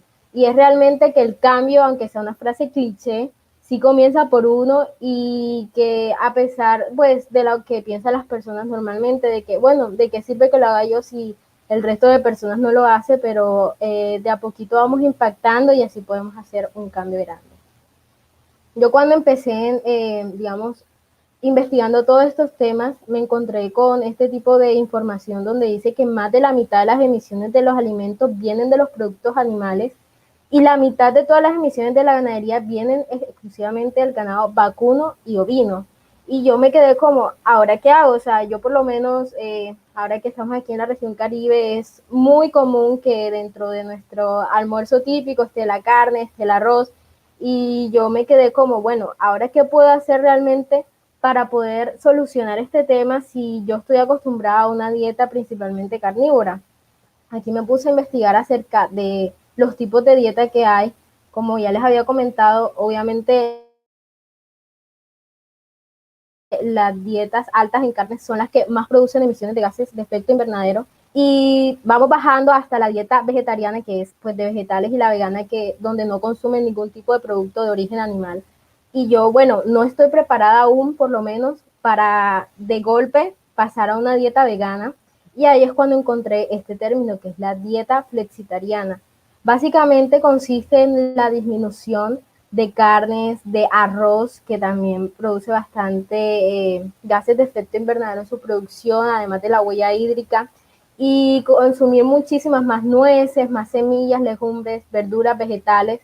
Y bueno, esto nos ayuda a hacer un pequeño impacto, también apoyando el tema de la economía local, de la economía o de los productos que están en temporada y que permiten hacer una disminución también del transporte, que estar comprando cosas en un supermercado o cosas empaquetadas que pues representan un impacto mucho mayor en el cambio climático. Entonces así fue como nació Natureholic. Este es un emprendimiento familiar que nos ha permitido a nosotros pues aprender muchísimas cosas acerca de lo que les comentaba sobre la alimentación sostenible a través de pruebas de ensayos y del desarrollo de nuestras pasiones. Es un emprendimiento que nos permite educar a las personas, llevarlos a un nuevo estilo de vida y apoyar toda esa producción local a través de, por ejemplo, esto que están viendo en pantalla es un helado de yuca, a base de yuca, de chocolate, no tiene azúcar. Estos son postres a base de avena, plátano. Son elementos o ingredientes que son bastante comunes aquí en la región Caribe, pero que las personas dicen, no, es que no quiero eso, debe ser feo, pero en realidad es todo lo contrario, y hay que animarnos a probar cosas nuevas en pro del ambiente. Y aquí es cuando llegamos a este tema de que hay que ser ambientalistas en todo el sentido de la palabra, por lo menos como ya había mencionado la profe Juanita al principio. Yo soy la presidenta de Felinorte, de Cohesión y Bienestar Estudiantil de Felinorte, y a mí me encantan los animales, me encanta todo el tema ambiental. Incluso Felinorte es un grupo estudiantil ambiental de la Universidad del Norte, pero yo no estaba consciente de este tipo de cosas, y es que ser ambientalista implica muchísimas cosas, estar consciente de todas las problemáticas que afectan el medio ambiente, y por eso es que hay que representar oportunamente todos estos y tratar de impactar desde lo que nosotros podemos en el cambio climático, que es el tema que nos ha traído aquí el día de hoy. Entonces, bueno, espero haberlos hecho reflexionar un poco, pensar en verde, porque normalmente nos dicen piensa en grande, pero eso no es necesario para generar impacto, sino simplemente pensar en verde, empezar desde pequeñas acciones, y que seguramente si todos empezáramos por algo tan sencillo como nuestra alimentación, no tendría que estar hablando de esto hoy, y sería un cambio muy positivo para el planeta. Entonces, muchísimas gracias por el espacio, quedo atenta a cualquier pregunta que pueda surgir. Gabriela, muchas gracias. Vamos a dejar las preguntas para el final del panel de jóvenes de Uninorte, ¿te parece? Para poder Claro que sí. tener mayor cantidad de participantes. Gracias, Gabriela, ya volvemos. Vamos entonces con el siguiente panelista.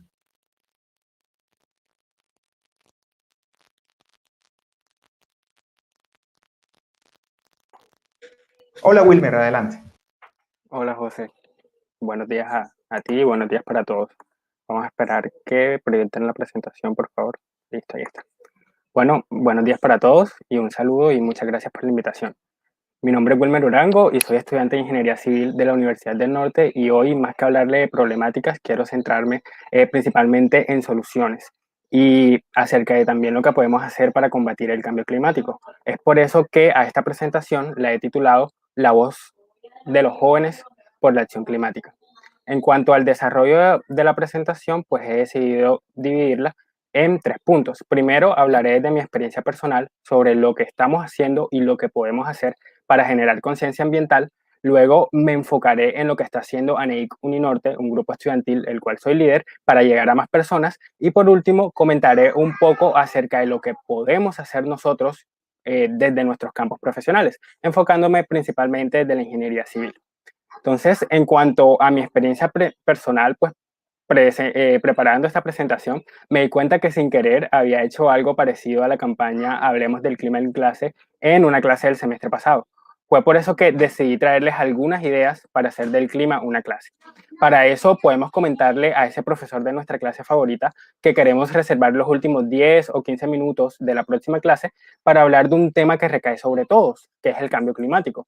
Como ejemplo traje estas fotos de la clase de hidráulica del semestre pasado, donde el ingeniero Alexander nos daba los últimos 10 minutos de una de sus clases semanales para tratar cualquier temática o problemática de recursos hídricos o ambiental en general. El tema que yo desarrollé personalmente fue el cambio climático, enfocándome específicamente en el caso de estudio de La Guajira y los efectos que ha traído el cambio climático sobre la comunidad wayuu y más ahora en tiempos de pandemia. Algo así podemos hacer todos para hacer del clima otra clase, para hacer del clima una clase. Y otra idea que también podría funcionar son los TED Talks. Hay muchos de estos TED Talks enfocados a problemáticas ambientales y climáticas y lo cierto es que te ayudan a entender mejor el tema y cómo podemos aportar nosotros individualmente. De manera que podemos tomar unos minutos de una clase para analizar uno de estos TED Talks. Siguiendo con mi experiencia personal, junto a Gabriela, que acaba de hablar, somos representantes de los estudiantes ante el Comité de Gestión Ambiental de Uninorte y básicamente nuestra función es transmitir a los estudiantes todo lo que está haciendo el comité para garantizar la gestión ambiental de la universidad y generar conciencia en ellos. Sobre estos temas y otros temas de interés. Por otra parte, también fui director de logística y actualmente soy vicepresidente del capítulo Uninorte de la Asociación Nacional de Estudiantes de Ingeniería Civil de Colombia, ANEIC, y como grupo lideramos y organizamos actividades con enfoque social y ambiental para formar agentes de cambio y mejores profesionales y ciudadanos.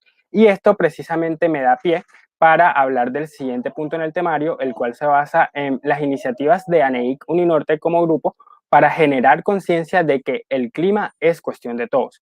Todos los años nosotros, en el Día Internacional de Limpieza de Playas, organizamos una jornada de limpieza en Punta Roca, que es una playa que queda vía Salgar, en el Atlántico, y aquí en este slide podemos ver las fotos de la última jornada que realizamos con la dirección del ingeniero Germán Rivillas y el Instituto de Desarrollo Sostenible. Esto fue en 2019, porque lastimosamente el año pasado con todo esto del COVID y la situación pandémica mundial no pudimos hacerlo presencialmente, pero esperamos volverlo a hacerlo pronto. Entonces, debido a que el año pasado no pudimos hacerlo, decidimos hacer una serie de webinars y conversatorios virtuales, entre ellos este que están viendo aquí sobre las quemas en el Vía Parque Isla Salamanca. Y en octubre, ese fue en octubre y en febrero de este año, también tomamos como caso de estudio la Ciénaga de Mallorquín y su adaptación frente al cambio climático, donde el ingeniero Rivillas nos contó un poco sobre sus investigaciones en la ciénaga y cómo desde la infraestructura verde o las soluciones basadas en la naturaleza se puede hacer frente a este problema. Por lo que les extiendo la invitación a que participen en esta y otras iniciativas que como grupo lideramos. Si desean conocer más, aquí en pantalla están viendo nuestro Instagram. Ahora pues llegamos al último punto, el cual es el aporte profesional que se puede hacer desde la ingeniería civil. Bueno, si bien lo decía el doctor Antonio Bula en su presentación, la construcción es uno de los sectores que más impacto tiene sobre esta problemática, hay un montón de alternativas que podemos implementar para reducir sus efectos y las hemos visto a lo largo de estas presentaciones y yo quiero enfocarme en una de ellas, el cual es el uso de materiales cementantes suplementarios, lo cual es una de mis áreas de estudio e investigación. Imagínense por un momento el impacto ambiental que tiene un horno a 1450 grados Celsius. Pero ¿qué pasa si simplemente el horno no puede dejar de funcionar porque de él depende la producción de cemento? Y si no se produce cemento, no se puede hacer concreto. Y si no hay concreto, no se pueden hacer estructuras con este material. Sin embargo, sí hay una solución parcial, la cual es limitar el contenido de cemento en nuestras estructuras, implementando materiales cementantes suplementarios, que aunque para otras industrias pueden ser considerados residuos, para nosotros no, porque podemos usarlos como reemplazo parcial en mezclas de concreto. De esta forma podemos limitar el uso y fabricación de cemento y en la mayoría de los casos obtener otros beneficios como mayor durabilidad de las estructuras, como lo encontramos en esta última investigación que realizamos mi compañero Oscar Anaya y yo con la dirección de la doctora Margaret Dugarte para el semillero de investigadores de la universidad.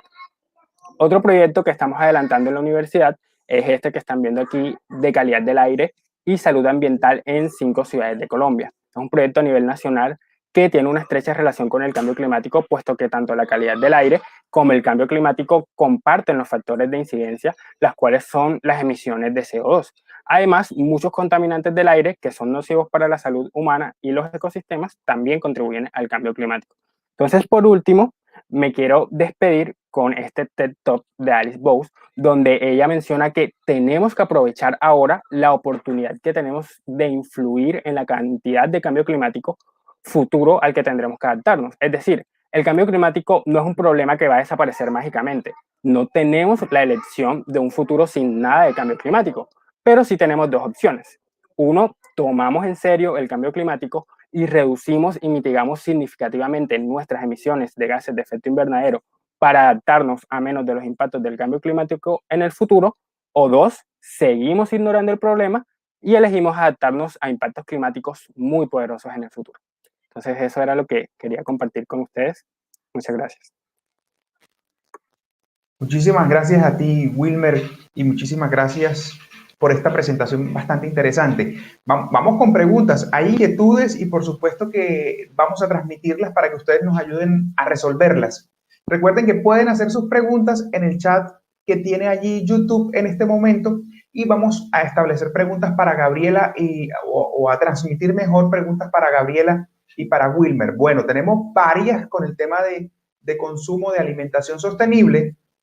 Stephanie Caro nos pregunta, al consumir estas vitaminas faltantes por medio de suplementos, ¿se estaría faltando el hecho de no consumir esos alimentos de origen animal? Pero nos pregunta también Camilo Jaimes, ¿cómo se reemplazarían las proteínas de las carnes si se decidiera una dieta vegetariana? Creo que esas dos preguntas las podemos resumir en una. ¿Qué nos puede decir Gabriela? Sí, bueno, lo ideal siempre es que nosotros podamos consultar esto con un doctor, por ejemplo, pero les puedo aquí decir rápidamente que no necesariamente la carne es el único alimento que contiene proteína. Hay muchísimos, como por ejemplo el caso del huevo para una dieta vegetariana contiene bastante proteína y para una dieta vegana el tema de las legumbres, los granos u otros suplementos como la espirulina, que es algo que no se comenta mucho, pero puede suplir todas estas proteínas que da la carne y que puede ser bastantes efectos positivos respecto a lo que nos puede traer, pero también son bastantes los efectos negativos que traen las carnes rojas. Entonces siempre es bueno buscar estos reemplazos de una forma pues consciente y tener en cuenta de que no solamente la carne puede contener proteína. Así es, Gabriela, gracias. Oye, Wilmer, hay una inquietud bastante interesante. ¿A qué material o elemento recurrimos si el petróleo se acaba totalmente? Hoy, por ejemplo, la carpeta asfáltica proviene del petróleo. ¿Cuál es tu opinión? ¿Qué podríamos plantear aquí? Sí, exacto. Eso es un tema bastante interesante. De hecho, actualmente se están llevando a cabo varias investigaciones en la universidad y también a nivel mundial sobre algunos materiales que pueden reemplazar este material. Bueno, el caso del asfalto no es uno de mis campos de estudio, es más el concreto. Sin embargo, sí hay muchas alternativas al petróleo. El biodiesel puede ser una de ellas, el etanol también. De hecho, cuando estaba en el colegio desarrollé una investigación al respecto. Y también en cuanto al concreto como tal, como lo dije en la intervención, hay muchos materiales suplementarios a ese. Por ejemplo, se están tomando también estos ejemplos en el Caribe colombiano. Un ejemplo de esos es el caso del Puente Pumarejo. El Puente Pumarejo no fue hecho totalmente con cemento. Ultrasen, que fue la concretera a cargo de este proyecto, gran parte de las mezclas fueron diseñadas para reemplazarse por escoria, por algunos beneficios de durabilidad y también para reducir este impacto que tiene esta industria del concreto en el ambiente también. Entonces hay un montón de alternativas, un montón de materiales que pueden ser usados como reemplazo, y por ahí viene la pregunta que si no afecta al medio ambiente. De verdad es que no afecta al medio ambiente el uso de estos materiales porque, como lo dije, son residuos de otras industrias. Otras industrias lo consideran residuos, pero nosotros en la construcción podemos aprovecharlos y podemos darle el uso que se merece. Digamos que una pregunta que puede tener dos enfoques. ¿Cómo se comparan las repercusiones de las emisiones de gases de efecto invernadero por el cultivo y la cría en pro de nuestra alimentación y los monocultivos enfocados en suplir la demanda de productos vegetales? ¿Qué opinan? ¿Cómo lo ven? Bueno, en el caso de las emisiones producidas por cultivo, esto es mucho más, digamos, el tema de la deforestación, las emisiones de gases de efecto invernadero, porque la gente quiere cultivar cosas en tierras que no sirven para eso, o que no están, digamos, se está forzando a la tierra a que dé ese tipo de alimentos, y por eso es que yo hablaba de consumir lo local, consumir digamos, los productos que se encuentran en temporada, que sabemos que se pueden cultivar perfectamente aquí en la región Caribe, por ejemplo, y que no se está haciendo un esfuerzo a la tierra para poder, digamos, sobreesforzarla y que dé ese producto. Entonces es importante como tener en cuenta eso. Sí puede afectar los cultivos, pero es importante por eso apoyar la agricultura local. Wilmer, ¿cómo lo ves tú desde la construcción, desde el área civil?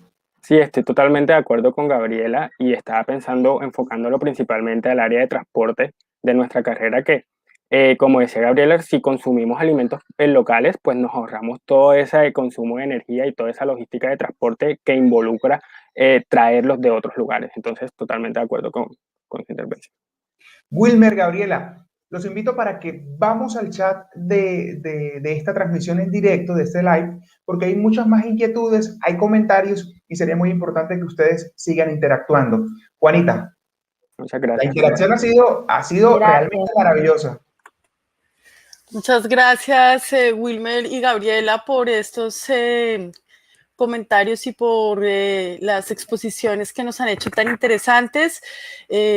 Para mí ha sido bastante enriquecedor escuchar a los 4 jóvenes de nuestras universidades, porque todas sus visiones, inquietudes, temas que han traído a la mesa, pues son bastante importantes, originales y muy variados, que era lo que nos interesaba también tener hoy en este espacio. Distintas miradas desde distintos sectores, desde los profesores, desde los profesionales que trabajan en el sector público, hasta nuestros estudiantes, y esperamos en un futuro también que se amplíe digamos, el rango de las personas que participan en estos diálogos. Entonces, José, no solo el panel de jóvenes estuvo súper interesante, sino también el panel anterior en el que nuestros 3 panelistas invitados nos presentaron cosas que se están haciendo hoy por hoy en nuestra región y cosas que seguramente van a tener un futuro y un desarrollo bastante importante para contribuir a la mitigación del cambio climático. Entonces, José, yo creo que ya es momento de prender el diálogo, de continuar echándole fuego al diálogo con nuestros participantes, y entonces iniciamos una sección de participación activa, más activa aún, de nuestros participantes que nos están siguiendo por YouTube. Juanita, entonces, pues cuéntanos de qué se trata, José.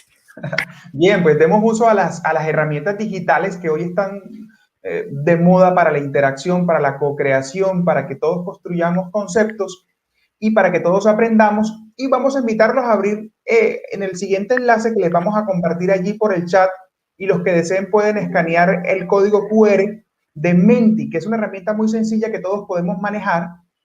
Entonces ya les vamos a proyectar la pregunta de Menti. Ahí está menti.com. Entramos, lo pueden hacer desde el celular. Quienes lo vayan a hacer desde el celular y nos están escuchando al mismo tiempo por el mismo aparato, pues simplemente van, participan y vuelven de nuevo al canal de YouTube para que sigan con nosotros en directo. Sin embargo, ahí está el código. Tomen el código de Menti que es el 7949-4357. Allí nos está el profesor Fausto proyectando justamente el código para que todos lo puedan ver y lo puedan escanear y sea mucho más fácil la interacción con el mismo. Entonces, vamos a Menti rápidamente porque allí en Menti vamos a resolver una inquietud muy importante. De las soluciones que ya se han propuesto por los diferentes panelistas, ¿cuál les parece que es la más importante, la que más se adecúa a la problemática que existe en el territorio, a la problemática que existe en la región Caribe? Porque pues cada solución definitivamente puede responder o ajustarse a un problema puntual. Y dependiendo del territorio donde ustedes se encuentren, dependiendo del problema que ustedes evidencien relacionado con el cambio climático, pues ayúdennos entonces a calificar cuál de estas soluciones es la que puede estar resolviendo esa problemática que hay allí en territorio. Entonces, inicialmente tenemos restauración de ecosistemas, espacios verdes urbanos, innovación basada en carbono azul, uso de energía renovable, construcción y materiales sostenibles, fomentar la participación social y reducir la huella de carbono en la alimentación.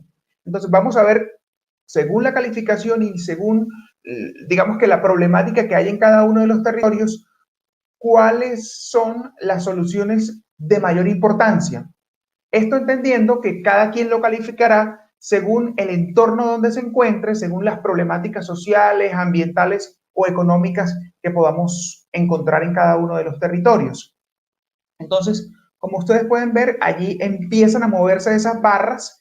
Hasta el momento podemos decir que fomentar la participación social podría estar en la número 1, pero ya restauración de ecosistemas pasa a la número 1, y luego estamos hablando de uso de energía renovable. Esto se mueve rapidísimo, los invitamos a todos para que se unan.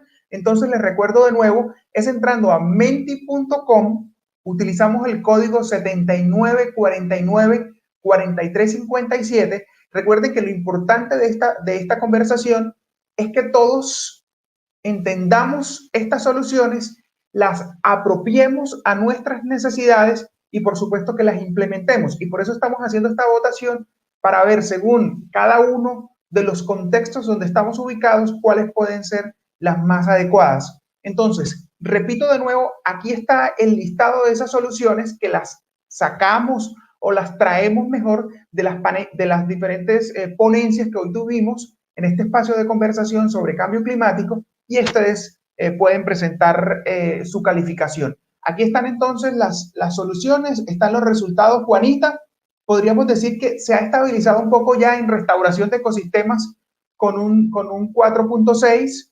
Podríamos estar hablando esto se mueve muchísimo, de uso de energía renovable como una segunda opción importante, y probablemente una tercera sería fomentar la participación social. Sin embargo, todas estas acciones son igual de importantes, igual de pertinentes, y la participación de cada uno de los panelistas y de todos los que han hecho sus preguntas hacen cada vez más valiosas estas soluciones.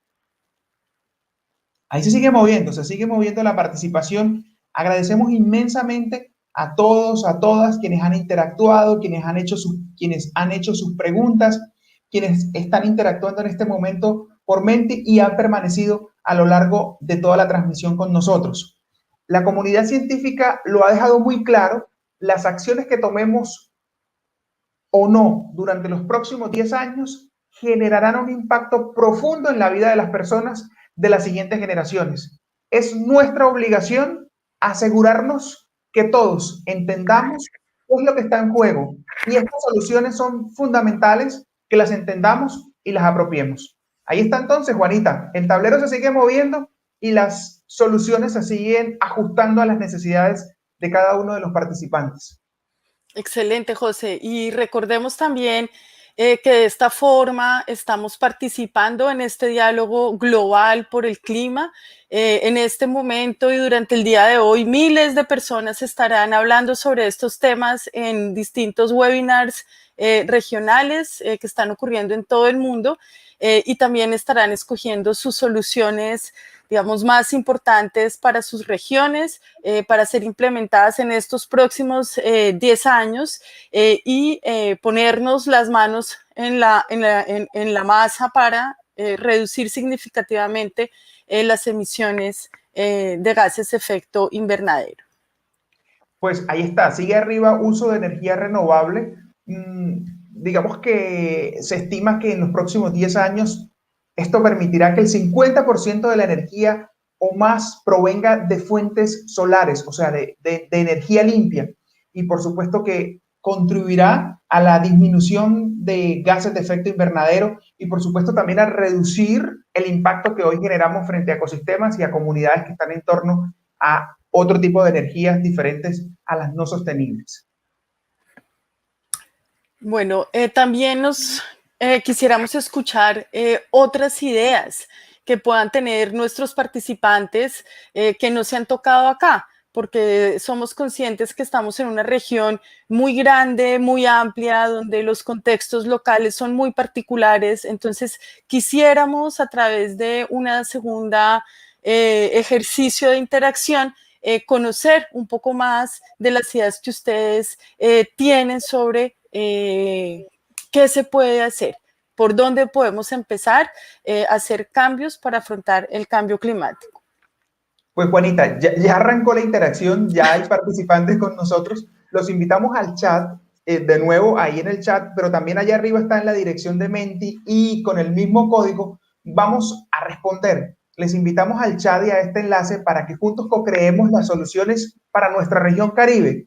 Cada uno puede escribir su idea, puede escribir otras propuestas, otras acciones que les parece que son importantes para afrontar el cambio climático desde tu región, desde tu comunidad, desde tu universidad, desde tu colegio, desde tu lugar de trabajo. Entonces, volvamos. ¿Qué otras propuestas o acciones te parecen importantes para afrontar el cambio climático desde tu región o comunidad? Y empiezan a escribir y empiezan a aportar. Así que todas las soluciones, todos los aportes son significativos y los tendremos muy en cuenta. ¿Qué pasará luego con estos aportes, Juanita? Mira, José, la idea es que con estas nuevas ideas que están aportándonos los participantes, vamos a construir una nube de palabras que compartiremos en nuestra página web de este evento. Ahorita se las compartimos en el chat para que sigan visitando esta página, donde también pondremos los resultados de las cosas que estamos conversando hoy.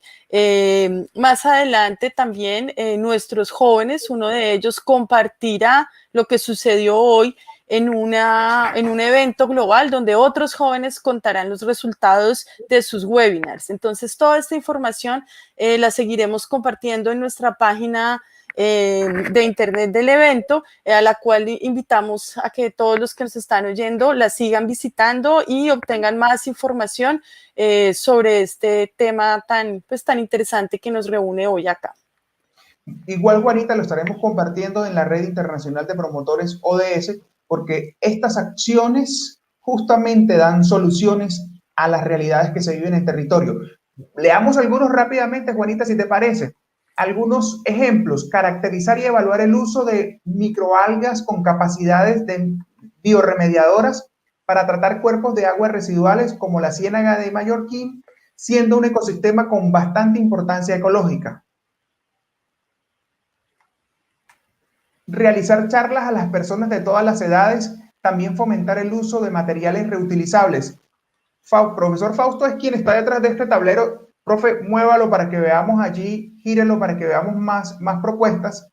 Otros hablan de arborizar con especies nativas y seguimiento de sobrevivencia. Es importante, no solo es sembrar el árbol allí, Juanita, y dejarlo abandonado. Es acompañarlo, ese arbolito, protegerlo. Nosotros, después que sembramos el árbol, debemos ser padrinos de él. Hay que seguirlo regando, hay que seguirlo limpiando, hay que seguirlo protegiendo. Otros nos comentan que promover las energías verdes, disminución de la producción de plástico. Yo diría también, Juanita, que disminución del consumo de plástico de un solo uso. Esa conciencia nosotros la tenemos que aumentar. Fomentar la educación ambiental desde los más pequeños hasta los más grandes. Realmente hay muchas propuestas interesantes que les agradecemos mucho la contribución de cada uno. Fausto. Principalmente se debe fomentar la educación sobre el cambio climático desde muy temprana edad. Juanita, ¿estás viendo otras opciones?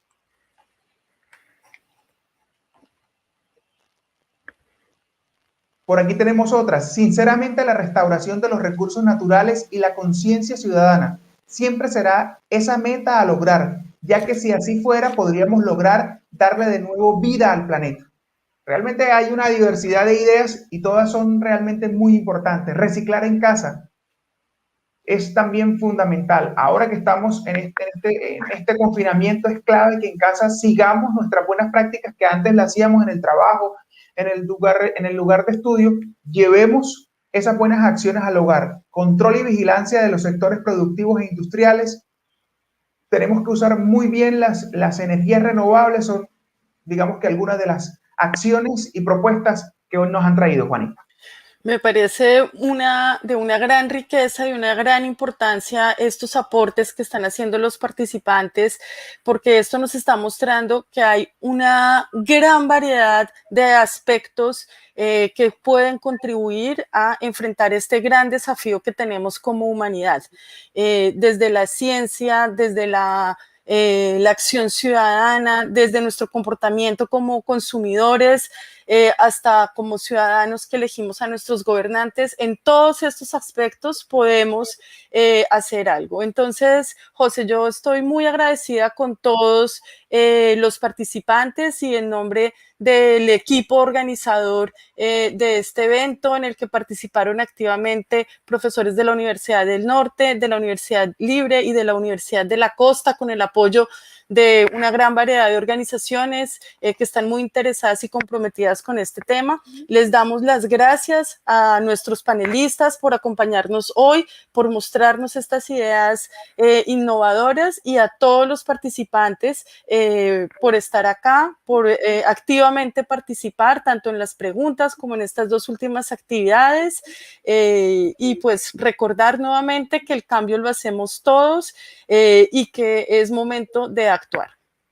Gracias, Juanita. Reconocemos que efectivamente sí hay una crisis, pero ante esta crisis hay soluciones, y las soluciones empiezan por cada uno de nosotros. Bueno, muchas gracias a todos y que estén muy bien. Los siguientes contenidos de Uninorte.co te pueden interesar. No olvides suscribirte a nuestro canal.